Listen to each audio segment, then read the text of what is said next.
Rah. Eh. Actually, I should start. If I'm doing noises for this, I should do this voice. I should use this voice. This might freak somebody out. That I've been able to do this voice this whole time. Welcome to the stream. This should be a relatively good one, I think. This is a discussion about cults and what makes cults cults and cult-like behavior in various circles.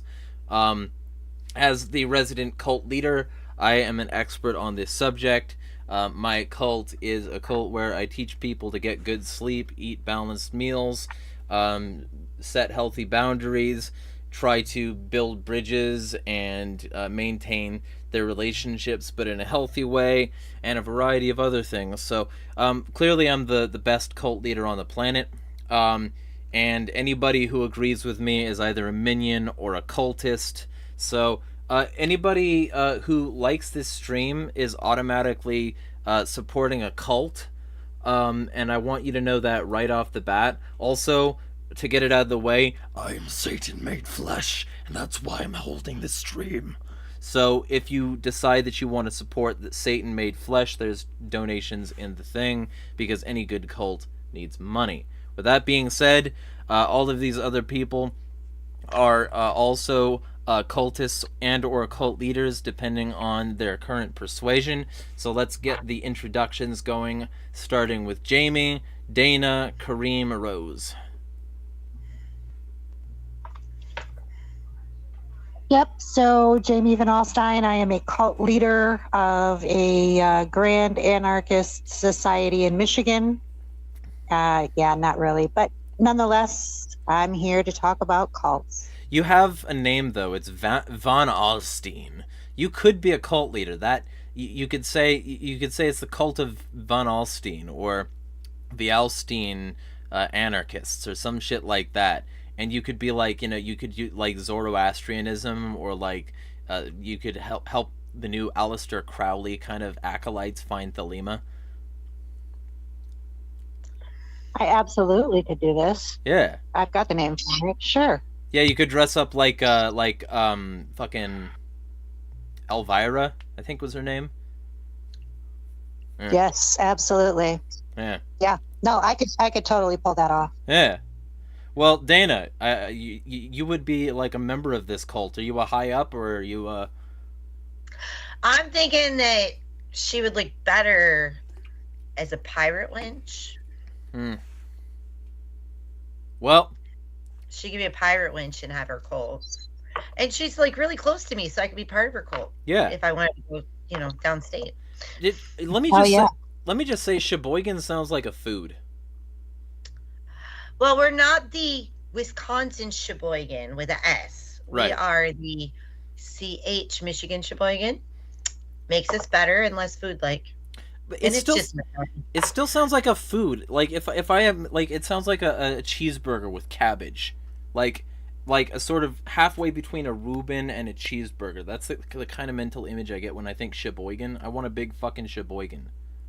I think of some kind of stew. So. Oh. Yeah. I didn't know that. Cool. I like that. A burger, a stew. I mean, I love food. We could tell. Love food. Dana Carver, Sheboygan County, Michigan. Way the hell up in the tippy tip. Just the tip. Just the tip. Yes. My only addiction and cult that I could probably be involved in is the Libertarian Party. I got away from the cult. I ran. I was gone for like a year and a half, and then I got brought back in, and yeah, that's my cult. Other than that, I'm really interested in learning more about other cults. And your cult, Jeremiah, I think Rose and I decided today that we are going to have to go to like, what do you call it, re-education camp because of the chili dog on Wednesday thing. Well, we cannot comply with that. We're not full cult members yet. Yeah, you must consume. We gotta do the chili dogs first, huh? You must consume the sacrament to increase your alacrity. So the general vibe of my cult is that it's entirely centered around like the Sonic.exe creepypasta, in terms of aesthetics, and then everything else about it has nothing to do with that. It's just unnecessarily intense channel names that are like, yeah, it's one of those things. It's one of those things where it's like, if you join, you might think that it's a joke on the surface, and then once you get in, you might actually question whether or not it is, and then I hope you never find out, because that's the mystery, that's the allure. So, with that being said, Kareem, and then Rose. Well, I guess I'm an Anson man, an Anson stan. But I gotta check with the other federations to make sure that's correct. You can find me on X at Kareem6633, Anarch Unity, also on Jeremiah's channel. I'm a regular guest on here, and the Essential Libertarians. I just did a stream with ThoughtBat, who's really based, and my debate with Liquid Zulu was pretty good. So check those two things out. And yeah, interested to break some of this down. Also, I'm not sure why, real quick before Rose gets on, why the live chat is unavailable. I'm gonna see if I can bring the live chat up in an actual window, because like the idea that people can't communicate is weird to me, and I don't know why that's happening. So I'm gonna see if I can just bring up the stream itself and see if anybody's talking. So I'm gonna see if there we go, and then I'm gonna pop out the chat, and I should be able to still participate, because I don't. It says currently live chat is unavailable in the fucking actual channel thing. So let's fix that. There we go. I think this will work now. How are people supposed to troll us? Talk. Do it. Or your... Actually, I'll just intentionally spell this incorrectly. Next. There we go. So it does work. I don't know why it says it's unavailable in the actual manager, but whatever. This fine. This fine. Alright, so Rose, go for it. Say words. Yes, I'm Rose, and I'm a cult member. I have thus far managed to avoid consuming the chili dogs, so I still have some amount of individual will. Also involved with the Mises Caucus, so that constantly gets me accused of being a cult member as well. So basically, I'm just involved in all sorts of cults. Also, the Libertarian Party of New York State Committee, so that may or may not be a cult. I guess that depends on what we decide a cult is and is not. So, before we get started, y'all throw out some names of some cults with which you're familiar, and if you want, you can also, if you're very familiar, you can start saying some words about those things. Blue Oyster is definitely one. They wrote Godzilla and Meet the Reaper, and I really like them. Why are you saying Meet the Reaper? That makes it sound like you are you a poser? Are you a Blue Oyster poser? Don't fear the Reaper. It's the song. Don't fear the Reaper. Fucking. Wait, how is a band a cult? Because it's a cult of blue oysters for some reason. Actually, I never looked into that. Let me. How did Blue Oyster cult get name? The band's initial name came from the nickname Winston Churchill gave to Italy during World War II, when he defined it as the soft underbelly of the German Italy-Japan axis of evil. That's fucking great. I like that. That's basically just like, yeah, we named ourselves after fucking, like, fascism. That's way edgier than I expected. I like that. There are a bunch of bands that have been accused of having cults. Like, my kid was saying that apparently at one point conservatives became convinced that My Chemical Romance had a cult. Well, I mean, and that like kids were being brainwashed to like want to like be unalived because they thought they'd go to the Black Parade. I mean, if you're trying to make a myth, that would be a really easy one to craft, especially since during like when MCR was starting to get big, people didn't understand the emo aesthetic, so they were like, how could anybody authentically like this? And then like boomers like They like the whole, oh, it's not our thing, so it must be wrong. So Right. yeah, that slips in nicely. That's nice and lubed. Anyway, cults. Anything? Anybody? Statism. Yes, but like so. The obvious. So okay, I guess I'll get it. Zionism's a cult. I guess I'll get it going. We'll be talking later about some ideologies that are cult-like, but I'll get it going, and people can start talking about like organizations and societies they think meet the definition. But the general the general definition of cult is like something, and I like this model, the bite model, and I'm gonna reference this thing from the Warrior Ledger, even though I don't know what this site is, because like this is a relatively good breakdown. So you've got behavior control. We'll start with B. Promote dependence and obedience. Modify behavior with rewards and punishments. Dictate where and with whom you live. Restrict or control sexuality. Control clothing and hairstyle. Regulate what and how much you eat and drink. Deprive you of 7 to 9 hours of sleep. Exploit you financially.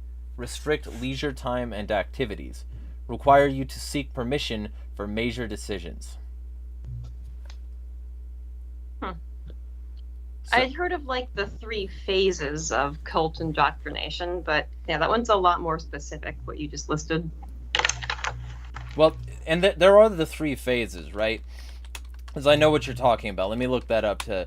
Right. Convincing, hierarchy, and then full indoctrination. Unfreezing, changing, and refreezing is the Hassan like model of it. So unfreezing means breaking a person down.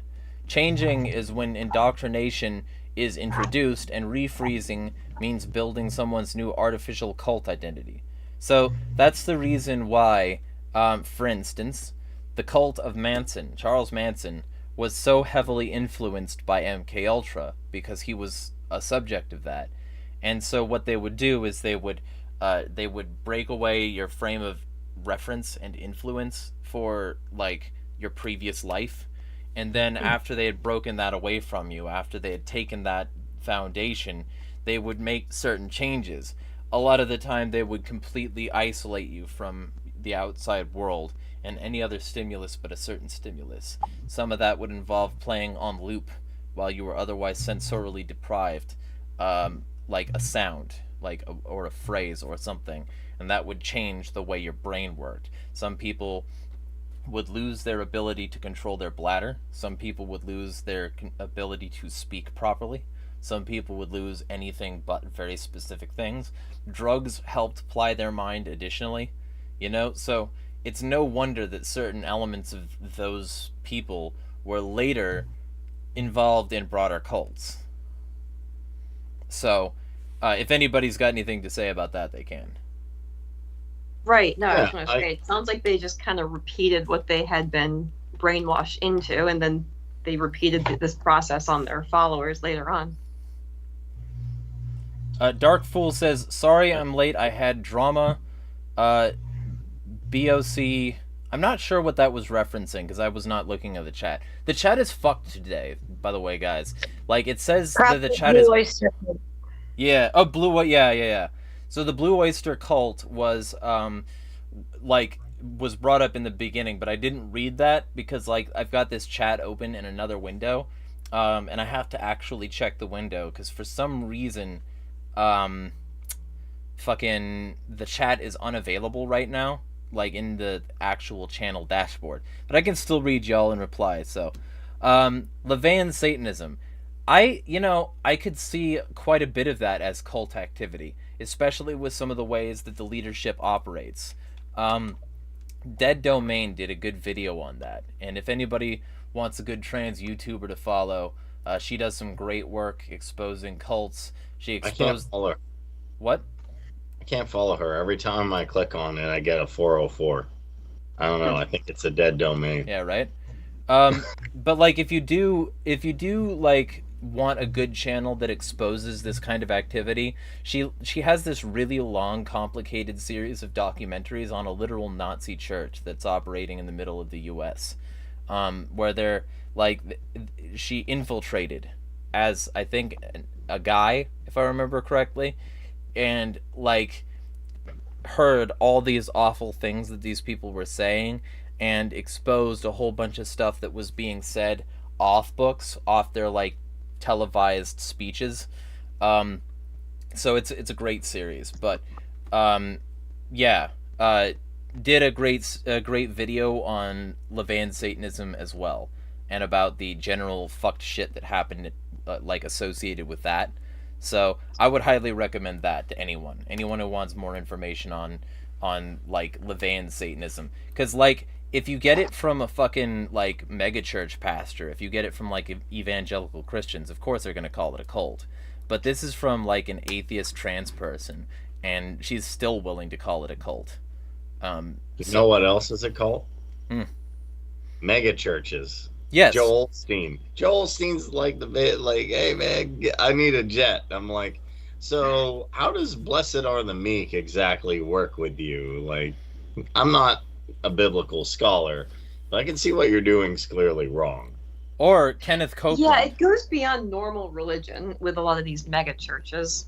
And then also you have certain religions like Church of Scientology, a couple others that kind of cross the line from just being a religion to being an actual cult.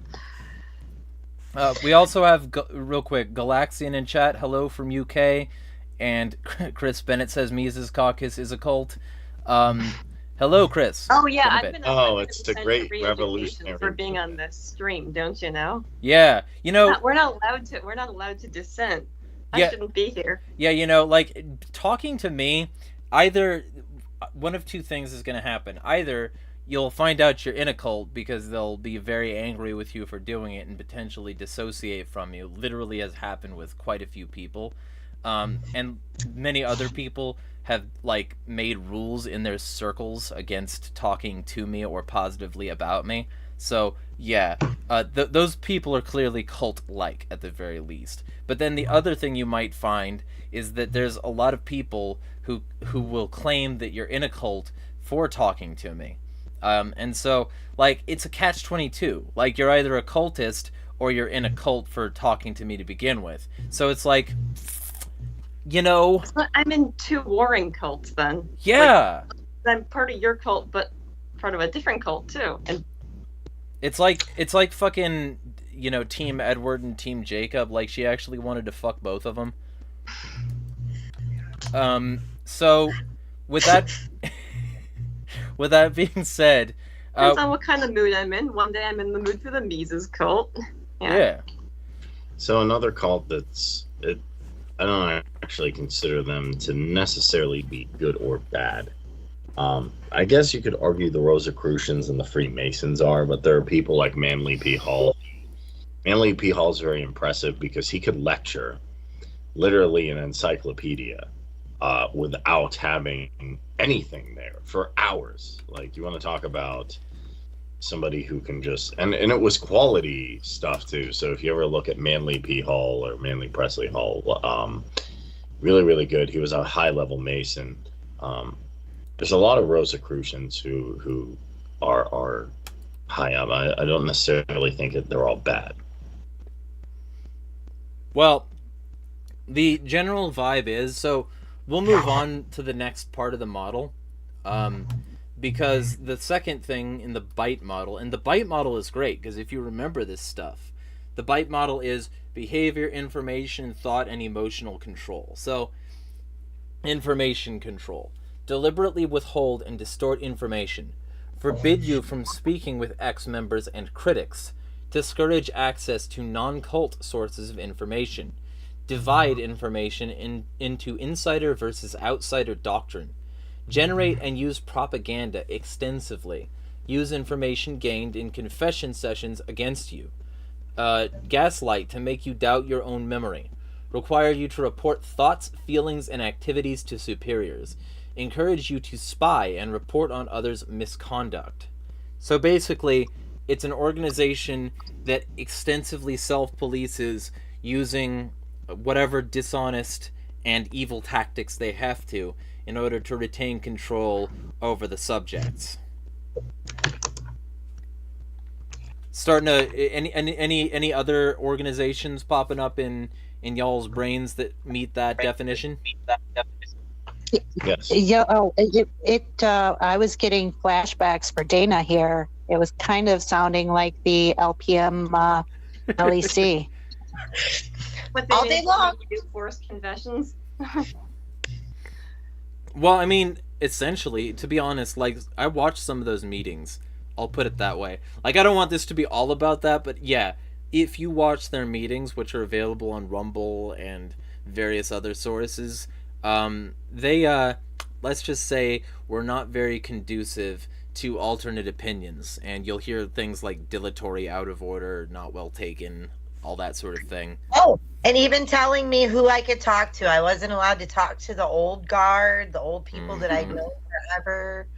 I sat on the wrong side of a courtroom one day. Yeah, all kinds of stuff. Yeah, Jamie has a point all day long. Oh, so Galaxian, mostly asking the panelists if they have any examples, but it's if you want to throw some examples, you're absolutely free to. Audience participation is encouraged but not mandatory. No need to apologize. Darkfool says, the term cult no longer carries negative connotations for me. All early spiritualities started out as cults, including Christianity. We are tribal by nature, even science is a cult. So, what I'll say... I don't know about that one. What I'll say is that there are certain people involved in science that treat it as something that's doctrinal, and they'll tell you to, avoid talking to or listening to certain people or certain things. They'll tell you to, like, they'll use the term is debunked but not bring up the actual thing that debunked it. It's things like that. So but like the actual process of science is pretty anti-cult when it comes down to it. When it comes to the actual process of scientific discovery and experimentation, you're going to get very low cult-like activity in the actual process. Unfortunately, a lot of people who claim science don't do that, and they have bought out publications. They have highly centralized narratives that are fact-checked by the companies that are supposed to be regulated by the fact-checkers, or regulated by the same people who are on the boards of their companies. It's the business has a huge amount of cult-like mentalities, I'll put it that way. But I get the vibe of what you're saying. I think, though, that it'd be wise to understand this from the perspective of, given isolated, religious groups rather than cults. Because cult has a negative connotation in and of itself. Although, and here's where it gets tricky, where people don't actually mean anything, They don't mean anything when they say cult. They just don't like the group, so they call it a cult. They say about me. There's plenty of examples of that. I wouldn't call necessarily early Christianity a cult. It was just maybe the occult. And there's a strong difference because, with cults, it's, a negative connotation for a group that's doing very unhealthy things. But, the occult is just occluded, and so you use some surface level imagery descriptors, etc., to loosely describe your idea to those in the know, but those in the know can see deeper in through the cult. It's why the Illuminati uses the all-seeing eye, because it's saying that once you have the information, once you have access to the behind the scenes, you can then know more about the workings of things. You know who actually pulls the strings, and you can sort of see behind the curtain. The thing is visible to you. The light has been shined on it. It has been illuminated. And so, you'll see... No, go ahead. I'll let you finish up. Oh, go. So, I kind of, and I think Rose wanted to speak to this as well, is I don't think religions per se are cult. I think as how we think of cult. I think the difference here, churches and religions can lean towards and fall into and end up being cults. But I think there's a couple of things that have to happen. I think it's a coercive. Right. A cult is coercive, where control is centered usually in one person or one small subsection, and individuals are kind of subsumed in that, so they no longer have control. It's just a very simple way of thinking at it. And now religion, there's indoctrination, sure, but it doesn't get into cult territory until that sense of self and that autonomy and agency is stripped from individuals. And I think that's the difference.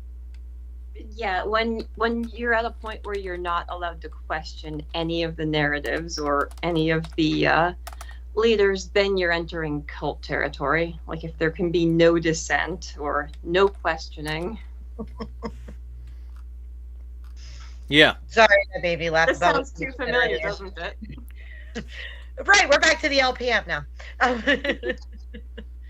Now, so like when I thought about cults, it's like, oh, Jim Jones, blah, blah, blah, all the things. So I thought, well, and I did a little research the other day about like Michigan cults.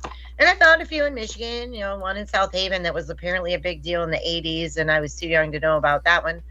And some really crazy crap. But the more that Jeremiah reads the things, okay, so is this just evil or is this a cult, what they did with the Indian children?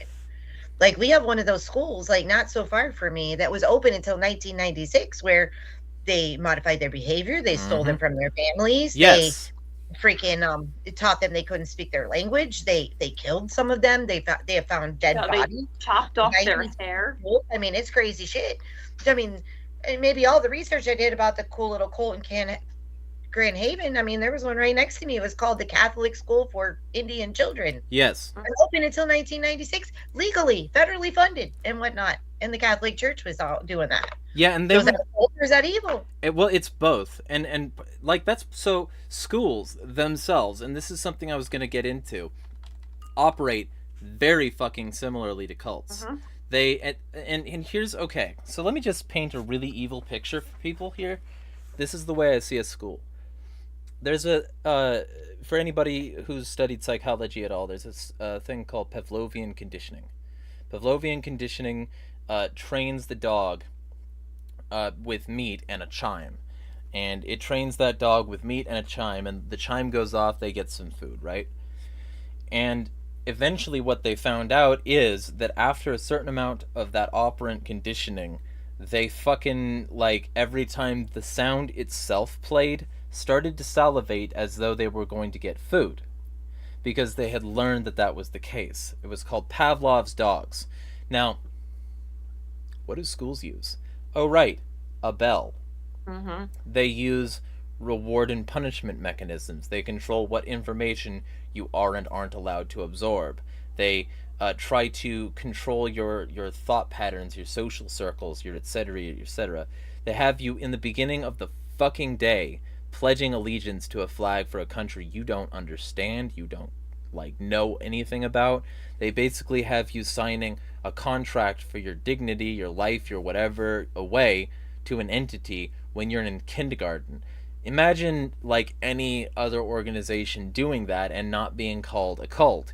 If it was, because these people are just people in government, and when you strip that mystique away, and treat it like maybe Manson had some kids in a room and said, I pledge allegiance to Manson, to Helter Skelter, to etc., and to the race war for which it stands.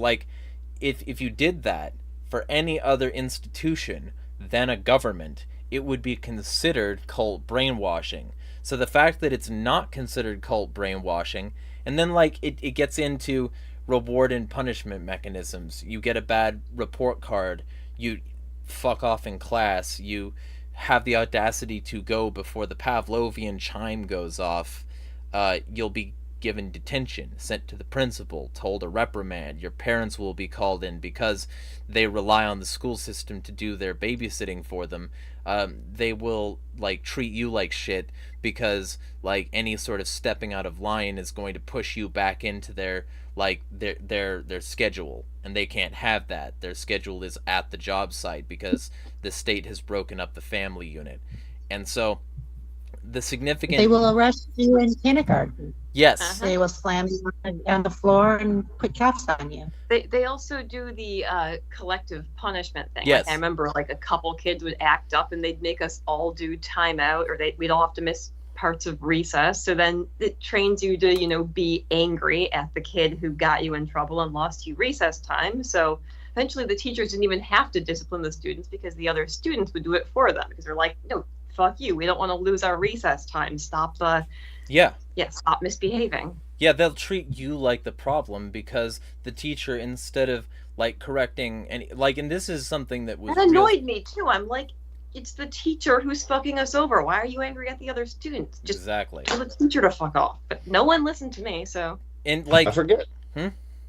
Go. I forget what experiment it was. I have to look it up. But a lot of people like, hey, do you trust these people? And then they have them at a bank and stuff, and then give them orders. And they said, oh, they had them in plain clothes, and they didn't listen. Then they put people in like police officer things and they stuff. Why did you? Oh, it was the gun. It was the badge. It was the perceived, not authority, perceived authority of someone saying, oh, well, this guy has a uniform. The guy has a white lab coat. He's a scientist. He's a doctor. He's a serious guy.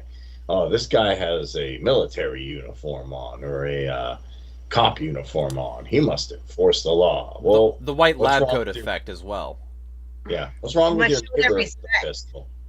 But your neighbor having a pistol, no, that's not okay. I need the police there. Even Dr. Leeson makes a thing where he says in the Wild Wild West, which wasn't wild, if your cattle got taken away, they would have private detectives and carried guns, and sometimes they'd shoot the perpetrator. He said, we're okay when we're okay when public actors walk around with guns and enforce the law. Private actors, not so much.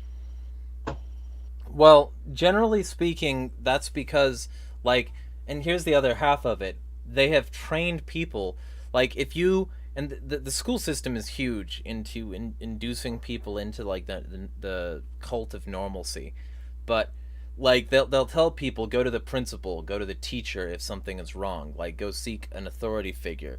And that trains people in that mentality. Don't fight these people, you know. If you're being bullied, don't hit back. Also, teachers. Chris Baker wants in. Hold on. Okay. I was gonna say, Now we still have a teachers system suck. where people, grown adults, still get the urge to run crying to some perceived authority figure when they feel like they've been wronged, rather than trying to solve it themselves. Oh, you know what grown adults suck at? The NAP, because they say it doesn't matter who started it. That's the only thing that matters. If you throw the punch first, then time to die. If you didn't throw the punch first, then like that's all that matters. Who But started? schools also teach you, like, there's a zero tolerance policy for fighting, even if you're just defending yourself. Yeah, it's like, and I've defended myself before, though. Like, it doesn't matter who started it. No, I was defending myself. It does matter, actually. If I'm gonna win, I'm gonna kick some But yeah, ass. in school, like, both students will get suspended if they get into a fight. Yeah. And so I sent you the link, See, to me, that is- Facebook, Chris Baker. Go ahead, Jamie. So yeah, on that topic of the zero tolerance, to me that actually creates victims. Hello. Because children are they don't want to be suspended, kicked out of school, and all of these other punitive measures taken for defending themselves, so they just take it. Yeah. Uh-huh. And like the other half of that is so part of cult indoctrination is stripping you of your social circles if you fall out of line. And given the fact that like the general vibe of school is like it's a lot of people's only social exposure because they live in a small town or because they don't have a life outside of it. Being suspended from school, being taken away from that environment, oftentimes strips them of their ability to contact their only friends. And so it operates in the same way as sort of an excommunication from, like, some of the more extreme versions of churches. It's like it treats people as though if they're not willing to make themselves a subject to the structure, then they can have their structure ripped away from them. It's not that. Well, yeah. Johnny, Odds yeah. are like you were part of like a after school club or sports team or something, which were all through the public schools. So yeah, you could lose access to all of your extracurricular activities. Exactly. Hody and Christopher, intro yourself. Hi, I'm Hody Johns. I'm with the Love First Christians. I apologize for being so late to the conversation. I had a book club tonight. Not a problem. No, Which works. You're gonna get disciplined by the cult. Yeah. Probably. It's Detention. this has been very on my mind because we're reading about Taoism right now, and of course I'm with the Love First Christians, and anytime you deal with religion, you got to be really careful. Religious people should be very hyper aware about what the difference between a cult and a religion, because I think even leaders can accidentally create a cult if they're not working on Right. genuinely helpful techniques. But yeah, I'm happy to be here. Chris, you were muted. Oh, there we go. Sorry, Chris Baker. I have a podcast called Fountainhead Forum. We've done about 200 shows. Certainly I don't know if I've really been involved with cults, but I've been involved with quite a few groups over the years that have had cultish characteristics. So it's really hard to say. Certainly, I've been in, and cults can take on a lot of cultish characteristics can show up just about anywhere. For sure. Yeah, we're Well, going you're over. involved in this one now, so this is Yeah. at least one. Yeah. You've been You here know- enough times that you're a cult member. I would have to say that the biggest question for me with cults is, did they leave the people better off than when they found them? Some people get involved with groups and they are better off because they got involved with this group, and some people are worse off because they got involved with the group. And I that's guess the most that- important criteria. Well, I guess when it comes to the Jeremiah cult, that's still kind of up in the air now, isn't it? Yeah.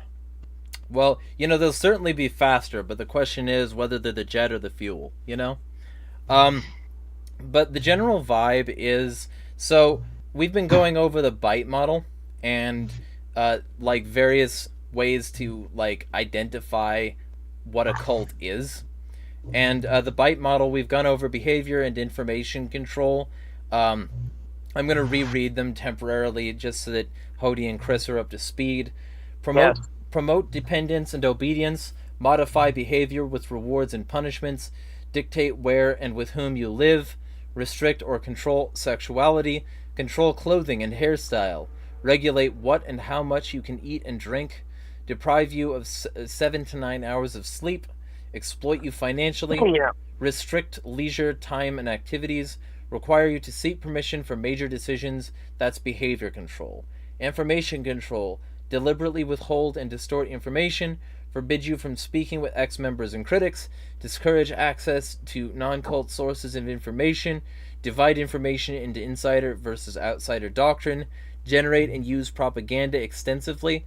Use information gained in confession sessions against you. Gaslight to make you doubt your own memory. Require you to report thoughts, feelings, and activities to superiors, and encourage you to spy and report on others' misconduct. That's the information control segment. And then we've got 2 more segments to go over. We're going to be ending in precisely 80 minutes. So we've got plenty of time to go over the rest of it. But given those 2 things, we'll start with Hody and then go to Chris. Give me examples of organizations you think qualify. I've mentioned this before, but not enough people think of their jobs as being cults, but almost, I guarantee if you look at the influence continuum model from Stephen Hassan on the Byte model, if you look at this influence continuum and you read it, just ask yourself genuinely, does my job do this? Mm-hmm. Do they want me to be my authentic self, or do they want me to conform to a collective identity? Mm-hmm. Do they want me to, is their love conditional or is their love unconditional? Is it compassionate or is it like ruled by laws? Is it so long as I follow the guidelines? Is it more about doctrine? Here's how you do it. Here's what we want you to say. Or is it more about the freedom and having conscience? Religions should absolutely be hyper aware of these things, of course, because we're dealing with these when we talk about it. We're dealing with it we're dealing with people's spirits. Mm-hmm. And so we have to be really careful, because while I do want to change somebody to become their most authentic self, it's very easy once you've opened yourself up to change to get you to be your inauthentic self. And so what, that people are giving you a lot of trust when they say, I'm willing to kind of alter my behavior for you. And that's something that we as like religious folks should not take lightly. It's a very dangerous thing. It can be very healthy. I'm grateful for the people who give us that opportunity. But at the same time, you'll look at, religious cults that will change it. I also just want to say, based on these two, behavior and information so far, you may resist the urge to generalize every religion in this way. There are many Mormon churches or LDS churches, for example, that are not at all cultish, and they don't fall under this model. There are some that do, and we don't need to look at the whole church or all of Christians. Are there Christian churches that do this? Yes. Are there churches that don't do this? Also, yes. Absolutely. So don't be reflexively defensive when somebody says, oh, that religion, that's a cult. It may be your religion, but you should understand at least that there are bad practitioners within your faith. And remember who Jesus was the hardest against. Wait. Practitioners of his own faith. Oh shit, my screen is black apparently. I didn't know that. All right. I can see you. Well, apparently... So, wait, does that mean we are streaming though, right? Yeah, just not audible or just not visible for some reason. Let me make sure that the Skype window is actually up, because I think that might be the problem. Hi, YouTube. Yeah, there Hello. we go. I think that should fix it. So people can see us now? Yes, Nice I'm in kind of a dark place, but yeah. No, it wasn't you. It was entirely me. I just didn't read the chat. So for anybody just tuning in, the chat itself is in a separate window because the live streaming thing and the YouTube channel thing isn't giving me the live stream. It says it's currently unavailable, which is clearly not true. But there's some glitch, meaning that it's not working in the back end. So whatever. Yeah. Yeah.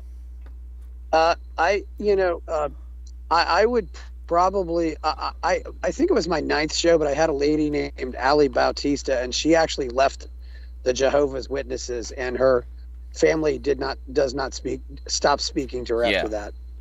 So, one organization, at least when I was involved with them, that sometimes gets accused of being a cult, but it's definitely not a cult. Landmark Education. I know a lot of people. I don't know what that is. Mind describing? Landmark is just what you'd call a large group awareness training, where they tell you how to, lead a better life and stuff like that. But I've met quite a few people who, they said, well, after I did the Landmark Forum, I got a raise, or after I did Landmark Forum, I got a great new job. So I definitely think some people benefited from Landmark, but they definitely had, at least in my view, had some very annoying sales tactics that didn't really mesh with me. Objectivism, which I've certainly been involved with, is there's very much a, you have to kind of, if you don't agree with 100% with the guru or the heads, now you're evil. And there's a lot of people who just go in there with blind obedience to whatever the bosses say, not to mention it's, I've been falsely accused in that arena so many times. Strangely enough, the one objectivist organization where that hasn't happened is ARI, even though they're considered the orthodox ones. Certainly had false accusations thrown at me and the other ones, but it's I find really you just have to look at people and not necessarily and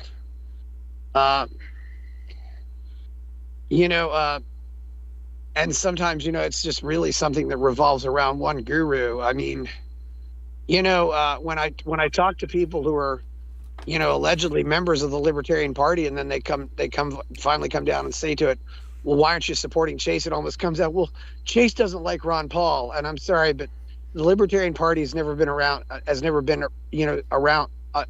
been about one simple guru. It's about, you can like or dislike anybody. It doesn't matter to me. Although if you didn't like somebody, I might wonder why, but it's that's your choice. So yeah, I was born and raised in the Catholic Church, so that was I don't really know if I'm better off for that. And I also have met Carolyn Jessup, who was involved with the FLDS, and that was, I would say, definitely a cult, because she got married off at a young age and That's actually got unfortunate. divorced and left it. Yeah. Well, yeah. There's. generally speaking, so that's the thing. I don't. Hody has his whole series of reasons that he left Mormonism, and I'm sure that he would say that his particular exposure to it involved some of the bite model at the very least. Yeah. But I'm sure he wouldn't say that the entire Mormon church, all of them, are equally bad. He just found out that there wasn't enough integrity within the organization, and it started to chip away at his trust. You can discuss that temporarily, Hody here. Oh, and I'm sorry I forgot to mention. I've heard stories of people who went to BYU and they felt and people, I guess apparently, people will spy on you if you go if you're a student at BYU.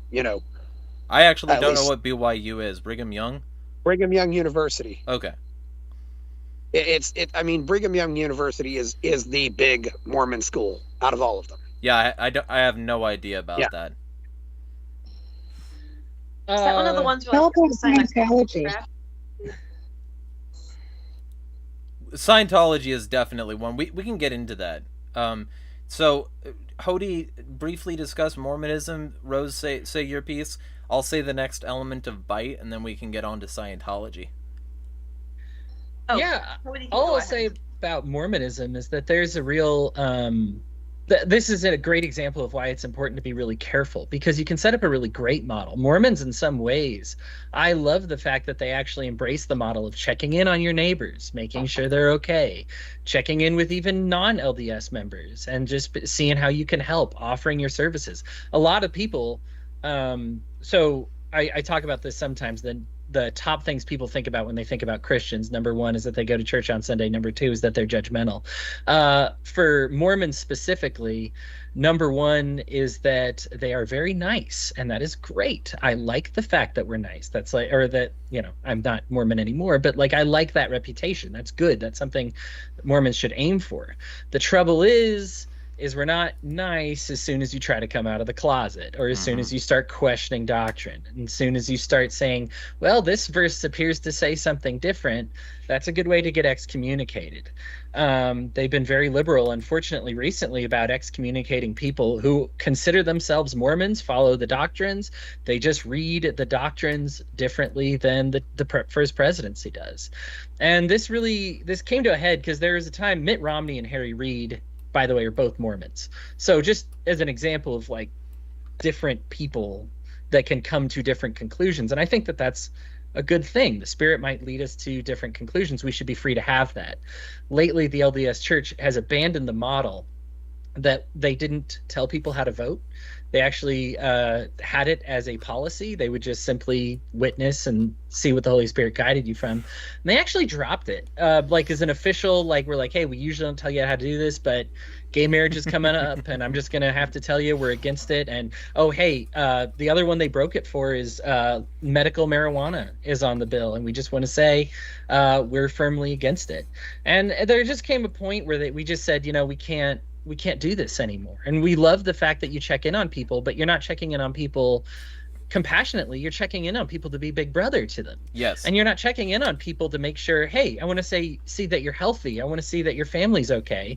They don't want us going there and giving them just like free education. They want us going there, giving our spiel, and then if they reject our spiel, we cross them off our list and then move on. Right. And it's like, that's not what the church was supposed to be. It was supposed to be a place where everybody, regardless of faith, could get education. They specifically built these hospitals and places of education in countries that were not Christian, with the understanding that these people could get some help and learn about Christ while they were receiving that help. And what we were doing is giving that help to try and coerce them into conversion, as opposed to loving them to the point where they wanted to convert because they were so curious about our faith. It was really just kind of disappointing to me. And then, of course, as I learned more about theology, I don't want to say of course, because I don't want to disparage any LDS listeners here. But, as I came to just learn more about the Bible and the Book of Mormon and just various differences that I had, I think I still keep the best parts of the Book of Mormon and policies that I learned within my faith, but I've just had to abandon there's too many cult things. Again, we're going to go over this bite model. If you are LDS and you're listening to this, think about this genuinely. And also don't think about it just as in your faith. Think about it in your family, because this is the way like the LDS church especially can be guilty, is they put this burden not just on pastors and priests, but on fathers and mothers and on brothers and sisters. And so think about yourself. Does your mom or dad want you to be your most authentic self, or do they want you to be a specific version of what they want to see in the world?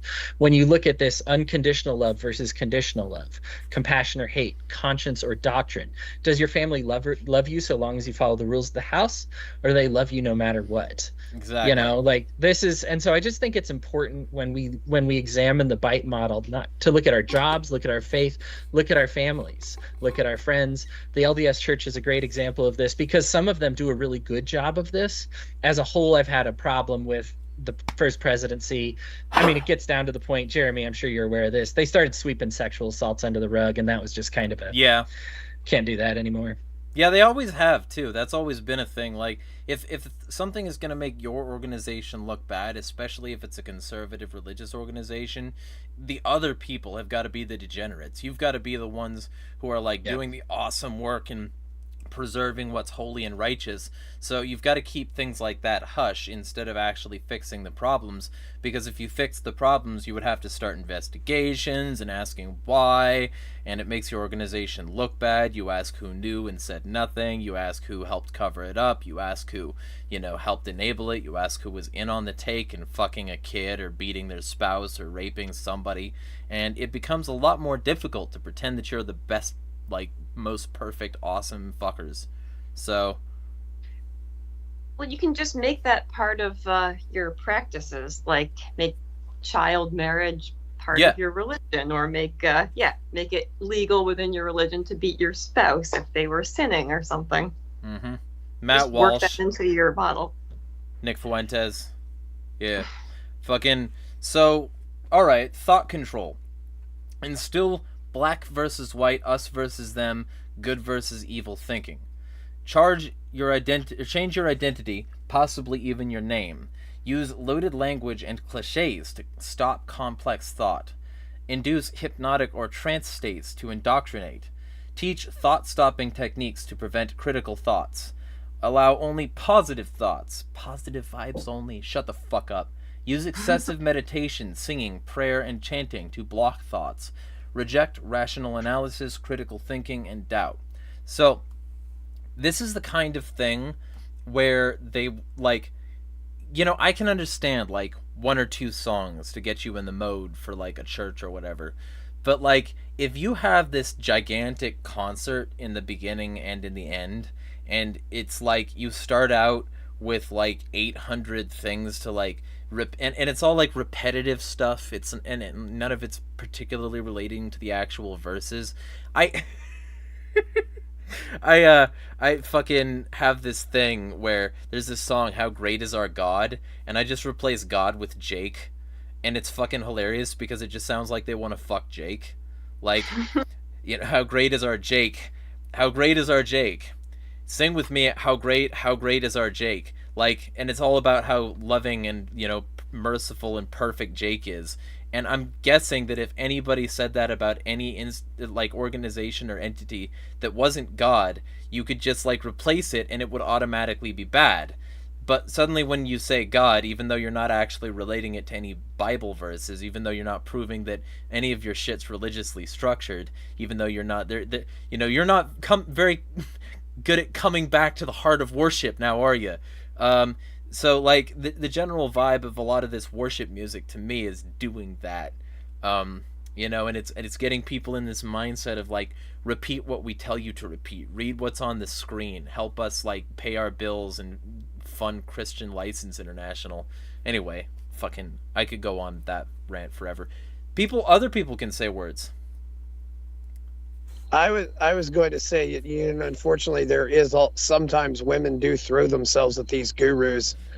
I definitely think that's the case. What I've seen in the ayahuasca community, which is certainly not a cult, but you definitely have cases where I think, you know, and I don't think it's appropriate for ayahuasca ceremony leaders to be doing things with women in ceremonies, but I think sometimes it's as much on the women as it is on the men. But you know, and I do know one couple who got married that ended up married after that. You know, she married the shaman. You know, but there's a lot of weird things that happen. You know, it's just the same thing that happens, you know, at a rock concert, or you know. There was like this, oh god, I can't remember the name off the top of my head, but like I think this was like fairly recently, like early 2000s. There was this whole cult that I guess it like promoted itself as some kind of women's empowerment program, and then like it ended with like these women who like had gotten fully into the cult, like they would go on this weird like retreat where they would like strip naked and lie on a table, and then they'd be branded by a hot iron, and like they were told that like the brand was like it represented the elements, but it was actually just like the initials of the cult leader. So I remember something like that. Is that Nixum or Navixum? Yeah, something like that. Yeah. Allison Mack was involved with that one from Smallville. Yeah. And that. Oh yeah, it was like Nixium or something. Yeah. I think it's NVIXM. It's some Allison Mack from Smallville was involved with that, and some other people. Let me remember what this is. It's a cult. Yeah, NXIVM, and I hate that. Here's part of the thing. I remember. Like a couple weeks ago, I made some folks laugh by calling this the cunt font, and the cunt font is when you use a V instead of U.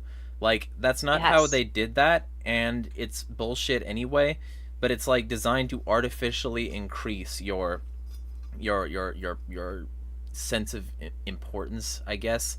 But it's not how the fucking actual letter would have been used in ancient times. So is it cunt font or Kevent font? Exactly. Yeah, we'll never know. Nexium, which I think is also the healing purple pill, if I remember correctly, which is something that always threw me off about that name, was a cult led by Keith Raniere, a convicted racketeer and sex offender. It's also the name of the defunct company that Raniere founded in 1998, which provided seminars ostensibly about human potential development and served as a front organization for criminal activity by Raniere and his close associates. Following Raniere's conviction in 2019, the DOJ seized ownership of Nexium-related activities and their intellectual property through asset forfeiture. Over its existence, former members, this is off the wiki by the way, and families of Nexium clients, alarmed by Raniere's behavior and Nexium's practices, spoke to investigative journalists of Forbes, Vanity Fair, the New York Observer, Times Union of Albany, describing the organization as a cult. The organization was criticized in similar terms by Rick Allen Ross, the Cult Education Institute, and activists and academics. In 2017, former members Sarah Edmondson, Bonnie Pies, I actually don't know how to pronounce that, and Mark Vicente, as well as Catherine Oxenberg, mother of member India Oxenberg, spoke to NYT and revealed grave concerns about Rainier and Nexium, including the existence of a secret society called DOS, in which women were branded, made to record false confessions, and provide nude photographs for blackmail. So obviously that was an awesome group to be in. That's what they have to do, though. They have to make you feel like you're in the in-group permanently. Like, you're here forever, you're, like, adopt our ways of thinking, reject false anything, and by false we mean the other people's information, fucking don't question us, keep inculcated, snitch on people who don't do what we want, So, it'd be that with the, and so we're in the thought control segment. Anything that, like, comes up in y'all's minds in terms of organizations that meet that? Other than schools, which obviously. The state? Yeah, although the state, to Well, me... schools are part of that. Like, they're the cult indoctrination centers. Yeah, and to me that's, like, why the schools exist, and why a lot of these religions exist as well, at least in terms of their practical applications. Like, in terms of, like, the religious centers in a lot of towns, etc., they're not actually designed to bring you closer to a god. They're designed to hold God over your head, to bring you closer to their power centers. And this is true with a lot of Christianity. It's true with certain sects of Buddhism. Like, it's true with the Gandhi. It's true with significant amounts of Hinduism. It's true with significant amounts of Islam. It's also true with atheists in some ways, in certain circles. Like, atheism plus is practically was anyway, it's pretty much not a thing now, was practically a cult, and there's a lot of cult-like elements in atheism, especially the more, like, fake religious elements of atheism, like Anton LaVey Satanism. Yeah. Like, where they have their own symbols and everything. Like, they've managed to paradoxically turn atheism into an ideology of its own. Yeah. Yeah. So. Yeah, that was always weird to me.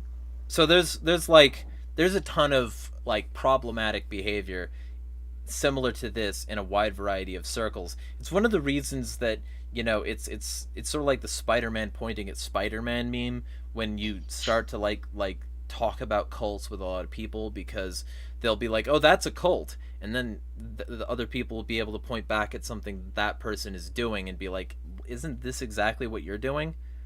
And so it's a lack of self-reflection, as Hody Johns might put it over here. Got, like, fucking Matt 7 shit. It's like, the plank is in your eye, you can't take the speck. Yeah, I was going to mention, I think the only way I can compete with that particular organization is with, like, the family. Yeah. I think that the number one place you're most likely to be sexually assaulted, the number one place you're most likely to be verbally abused, beaten, whatever, is in your own home. And this is something that, like, I wish libertarians messaged better on, because a lot of times it's like, oh, the home's going to be better than schools or churches, when statistically they can actually be more dangerous.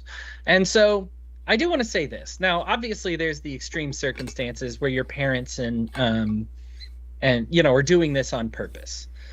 But I would wager that a lot of parents are doing this unintentionally. Right. A lot of parents find that they adopt these cults. Like, for example, I'll spank you if you don't do this, as opposed to most parents just don't know about peaceful parenting. Mm-hmm. I was spanked when I was younger. When my mom found out about peaceful parenting, you turned out fine. Shut the fuck up. I turned out I'm okay. These damn kids, they just haven't been beaten hard enough. Yeah. Right. But after she learned about it, I would have been beaten if I'd said that, and I turned out great. Yeah, and so the thing is like they're carrying it up. What's more common, for you to be abused when you're a child, and so therefore you use that as a means to stop the cycle? No, it's more common that you're abused and you carry that abuse forward.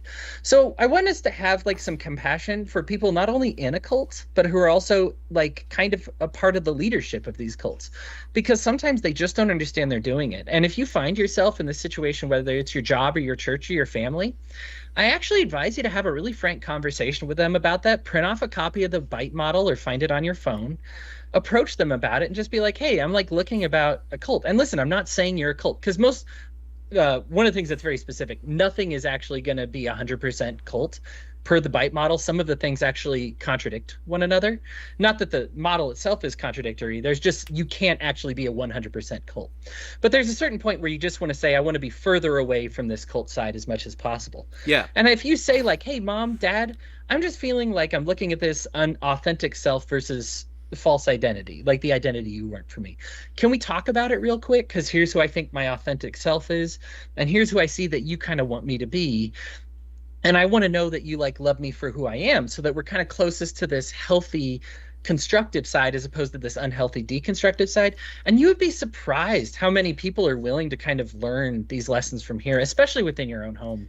But I know that wasn't the question, but I do want to say, like, the home is probably the number one place where you're involved, like, in a cult to some degree, just because of the level of power that parents have over their children. That even brothers and sisters, they know where you sleep. They can prank you. They can pick on you.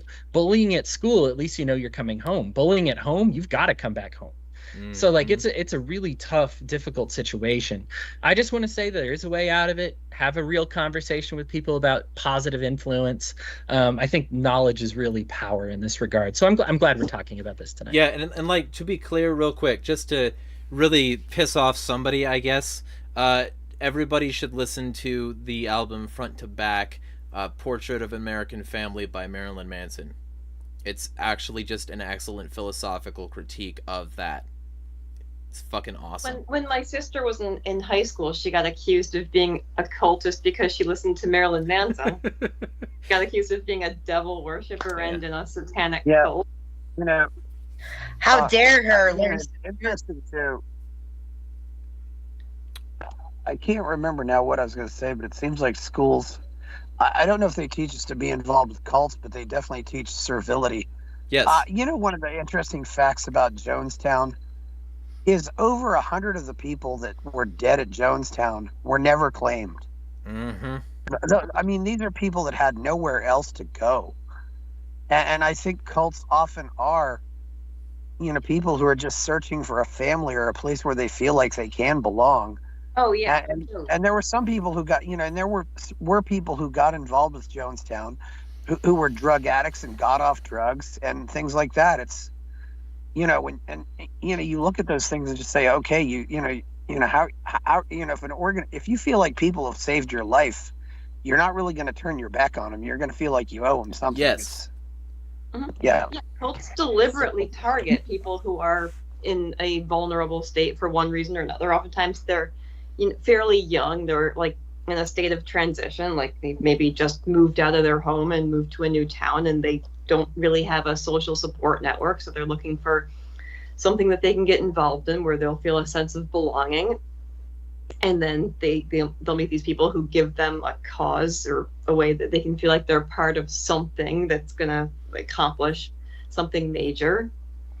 Oh, and while you're saying that, I'll also recommend another album, Year Zero by 9 Inch Nails. 9 Inch Nails, all right. Actually, well, I'm going to touch upon his work. I don't agree with everything he said, but Mark Passio actually breaks down cults and a lot of statism thing. And actually, one interesting one is and it's an interesting name that they endorsed Donald Trump, the Fraternal Order of Police. What is that? It's just a fraternity. Yeah. Hey, I saw my Officer John beating someone. You did what? No, you didn't. Mm-hmm. Oh, okay. No, I didn't. And also, he makes the point, the military, what do? They yell at you. They feed you MREs, which is low nutrition. They beat you up. So, I mean, that's literal conditioning. So we are the military. Why are you questioning anything? So one thing I will say though, just to quickly play devil's advocate, and then Chris, you can go off. MREs are fine because the thing that they're designed to do is provide a lot of very quick, dense nutrition, and so if you eat the full MRE, if you get all the carbs that they're offering, all the fats, all the proteins, you will have enough for the day.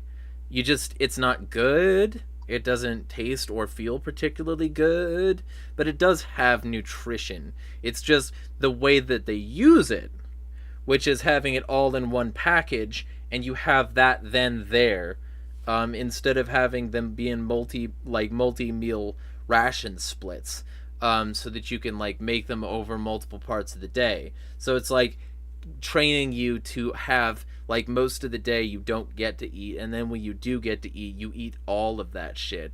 And you eat like a wolf, and it's like 3,000 to 4,000 calories in this little shit brick.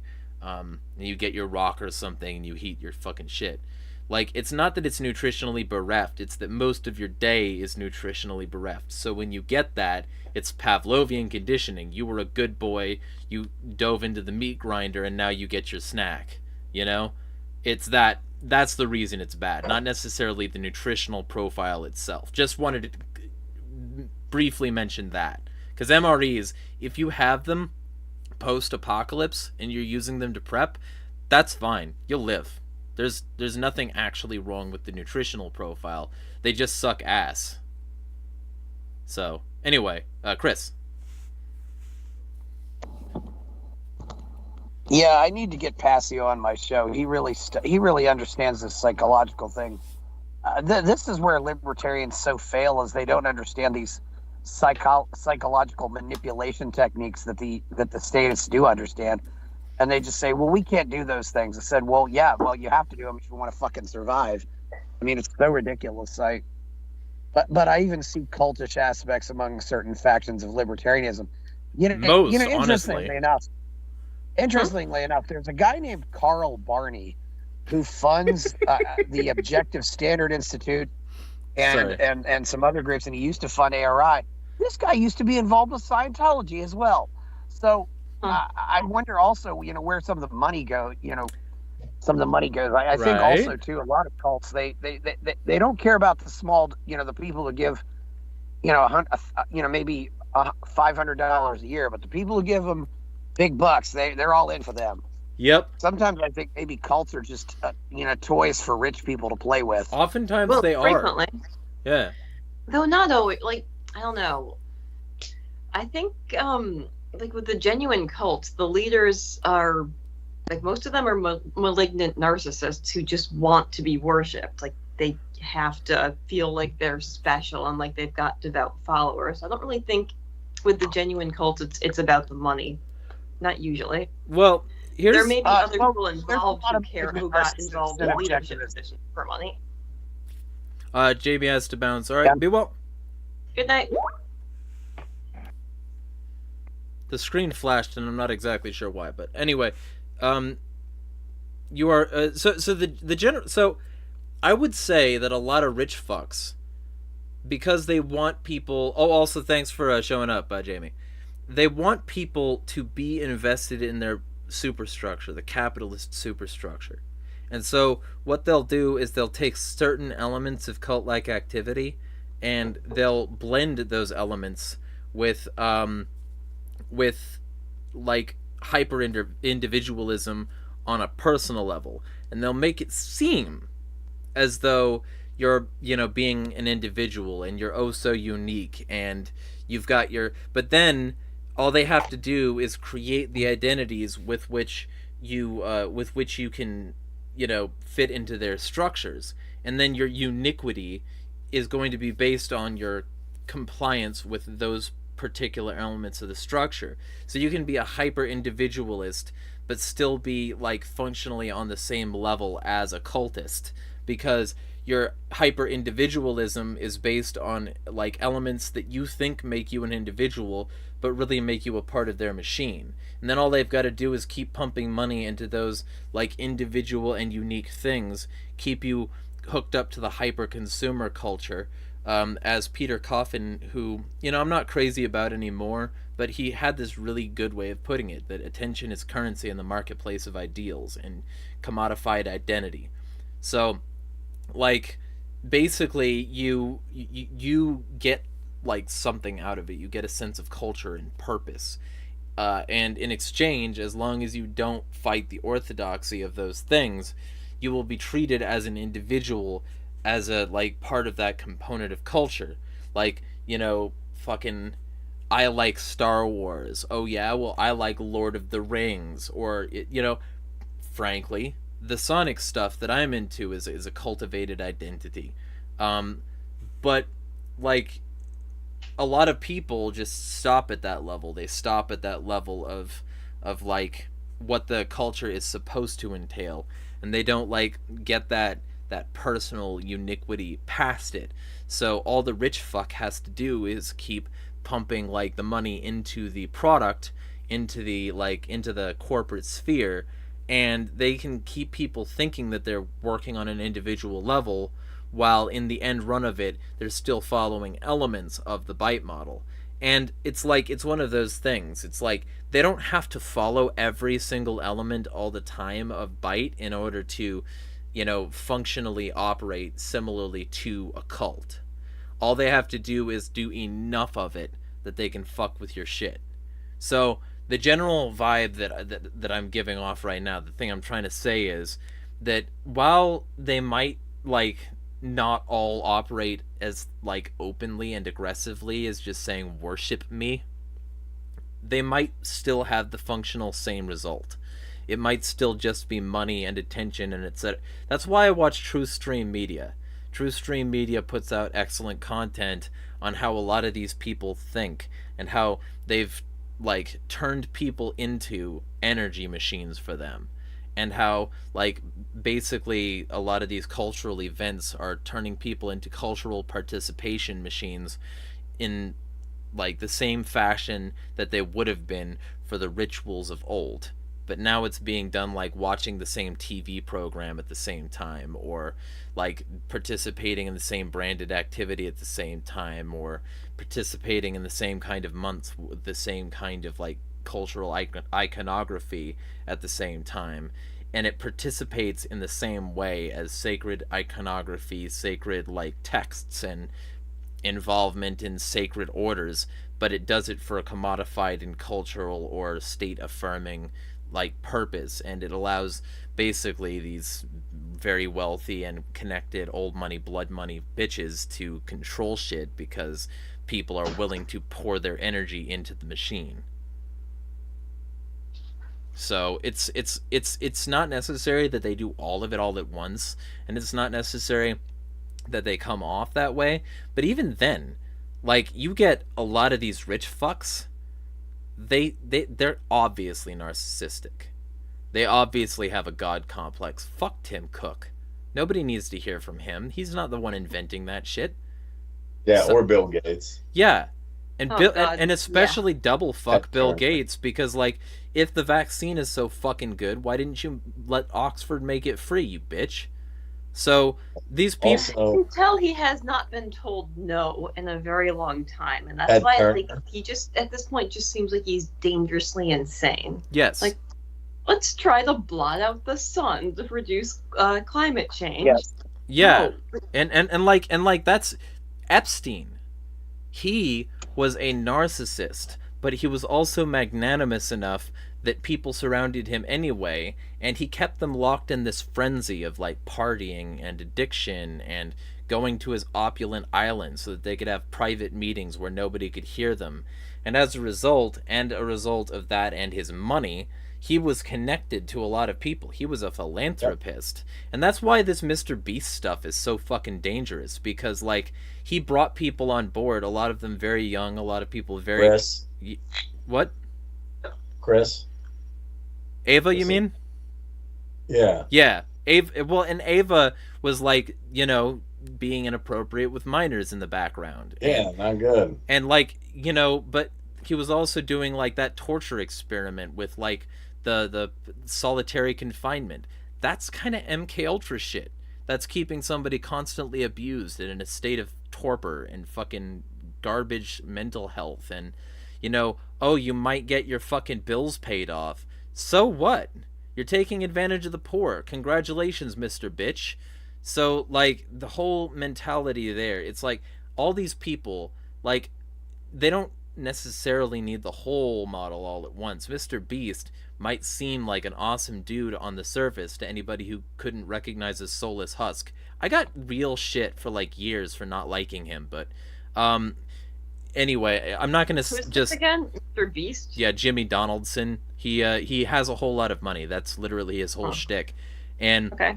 and he claimed to like not fake anything, but he faked a whole lot. He claimed to not rig anything, but he rigged a whole lot. He kept people basically hooked into the commodified identity of like the You know who's also terrible?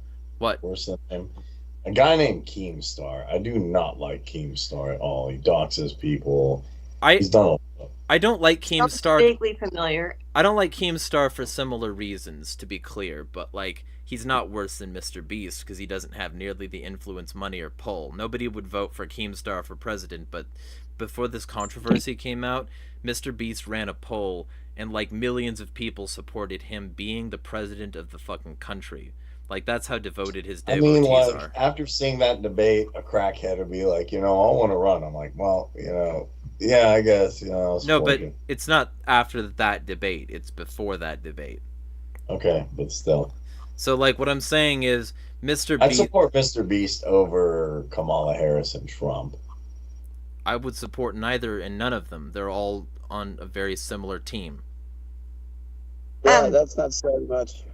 The Mr. Beast stuff, like, I was vaguely aware of him from what other pundits have talked about. That's like Walmart. Like, there was like Yes. a lunchbox and the Butterfinger bar or some crap that was Mr. Beast or something. Yeah. Yeah, so he's like a name now. Yeah. He's got feastables. That's what his whole thing is. Like he's and like he'll tell people to move merch around on shelves to make like the Mr. Beast stuff more visible. And like tell people to remind people in stores to stock his products in exchange for like products. He's and most of his audience is minors. He's manipulating a largely kid audience to spread his shit, and those people are helping him build this massive mega like empire so that he can seem magnanimous, but he's really just doing it for money and image. So like and he's writing cease and desist letters to people. He doesn't like the fact that any of this is coming out, or the fact that his fucking like actual CEO of his company, because he's not even the CEO of his own company, is a massive piece of shit. So like there's he reminds me of a YouTuber I used to like. I used to really like this guy, like stick up for him, but his name was Boogie2998. Yeah. And I used to think, wow, Boogie's a great inspiration. He had like weight problems, his health problems, and then he got a wife, and he's an awesome dude. And I'm like, guys, you gotta check out Boogie. He's a good role model. Come to find out, he had done a lot of really bad stuff, extorting people, lying to people, being creepy, just not a good dude. Anyone who builds themselves as a role model probably isn't. That's usually a safe assumption. Because people who are genuine will tell you, they'll start listing all their flaws and telling you why you should not view them as a role model. So, yeah, it's the people who think that they're good role models who they can't see their own flaws, and that's where they're like, more people should be like me because I'm perfect. Yeah. The only That's problem a red is, flag right there. I'll give Boogie some credit because he said he showed his flaws. Yeah, I have a weight problem. Yeah, I have this problem, anger problems. I was like, okay, this guy's upfront with his issues, but he had a whole lot of other bad behaviors. I'm like, Boogie2998 is not the victim he says he is, and he's done some bad stuff. Yeah. But like either way, so the general vibe, like that all leads to the last part, because we're edging up on the last half hour, but that all leads to the last like general part, and the last general part is like the E of the byte model. Let me pull this back up. The E. Yeah. So where's Earth Nerd? Problems. Emotional control. Instill irrational fears, phobias of questioning or leaving the group. Label some emotions as evil, worldly, sinful, or wrong. Teach emotion-stopping techniques to prevent anger or homesickness. Promote feelings of guilt, shame, and unworthiness. Shower you with praise and attention, or love bombing. Threaten your friends and family. Shun you if you disobey or disbelieve. Teach that there is no happiness or peace outside the group. Plenty of people know people like that. Mm-hmm. We could talk. This reminds me of something else, what I call square, not rectangle thinking. I mean, we know that every square is a rectangle, but not every rectangle is a square. Right. But there are some people who will shout and say, I'm a square, I'm not a rectangle. For example, people who will say things like, well, I'm into Bitcoin, I'm not into cryptocurrency. Bitcoin, not crypto. Mhm. Bitcoin is a fucking cryptocurrency. So when you say things like Bitcoin, not crypto, you're just looking like an idiot.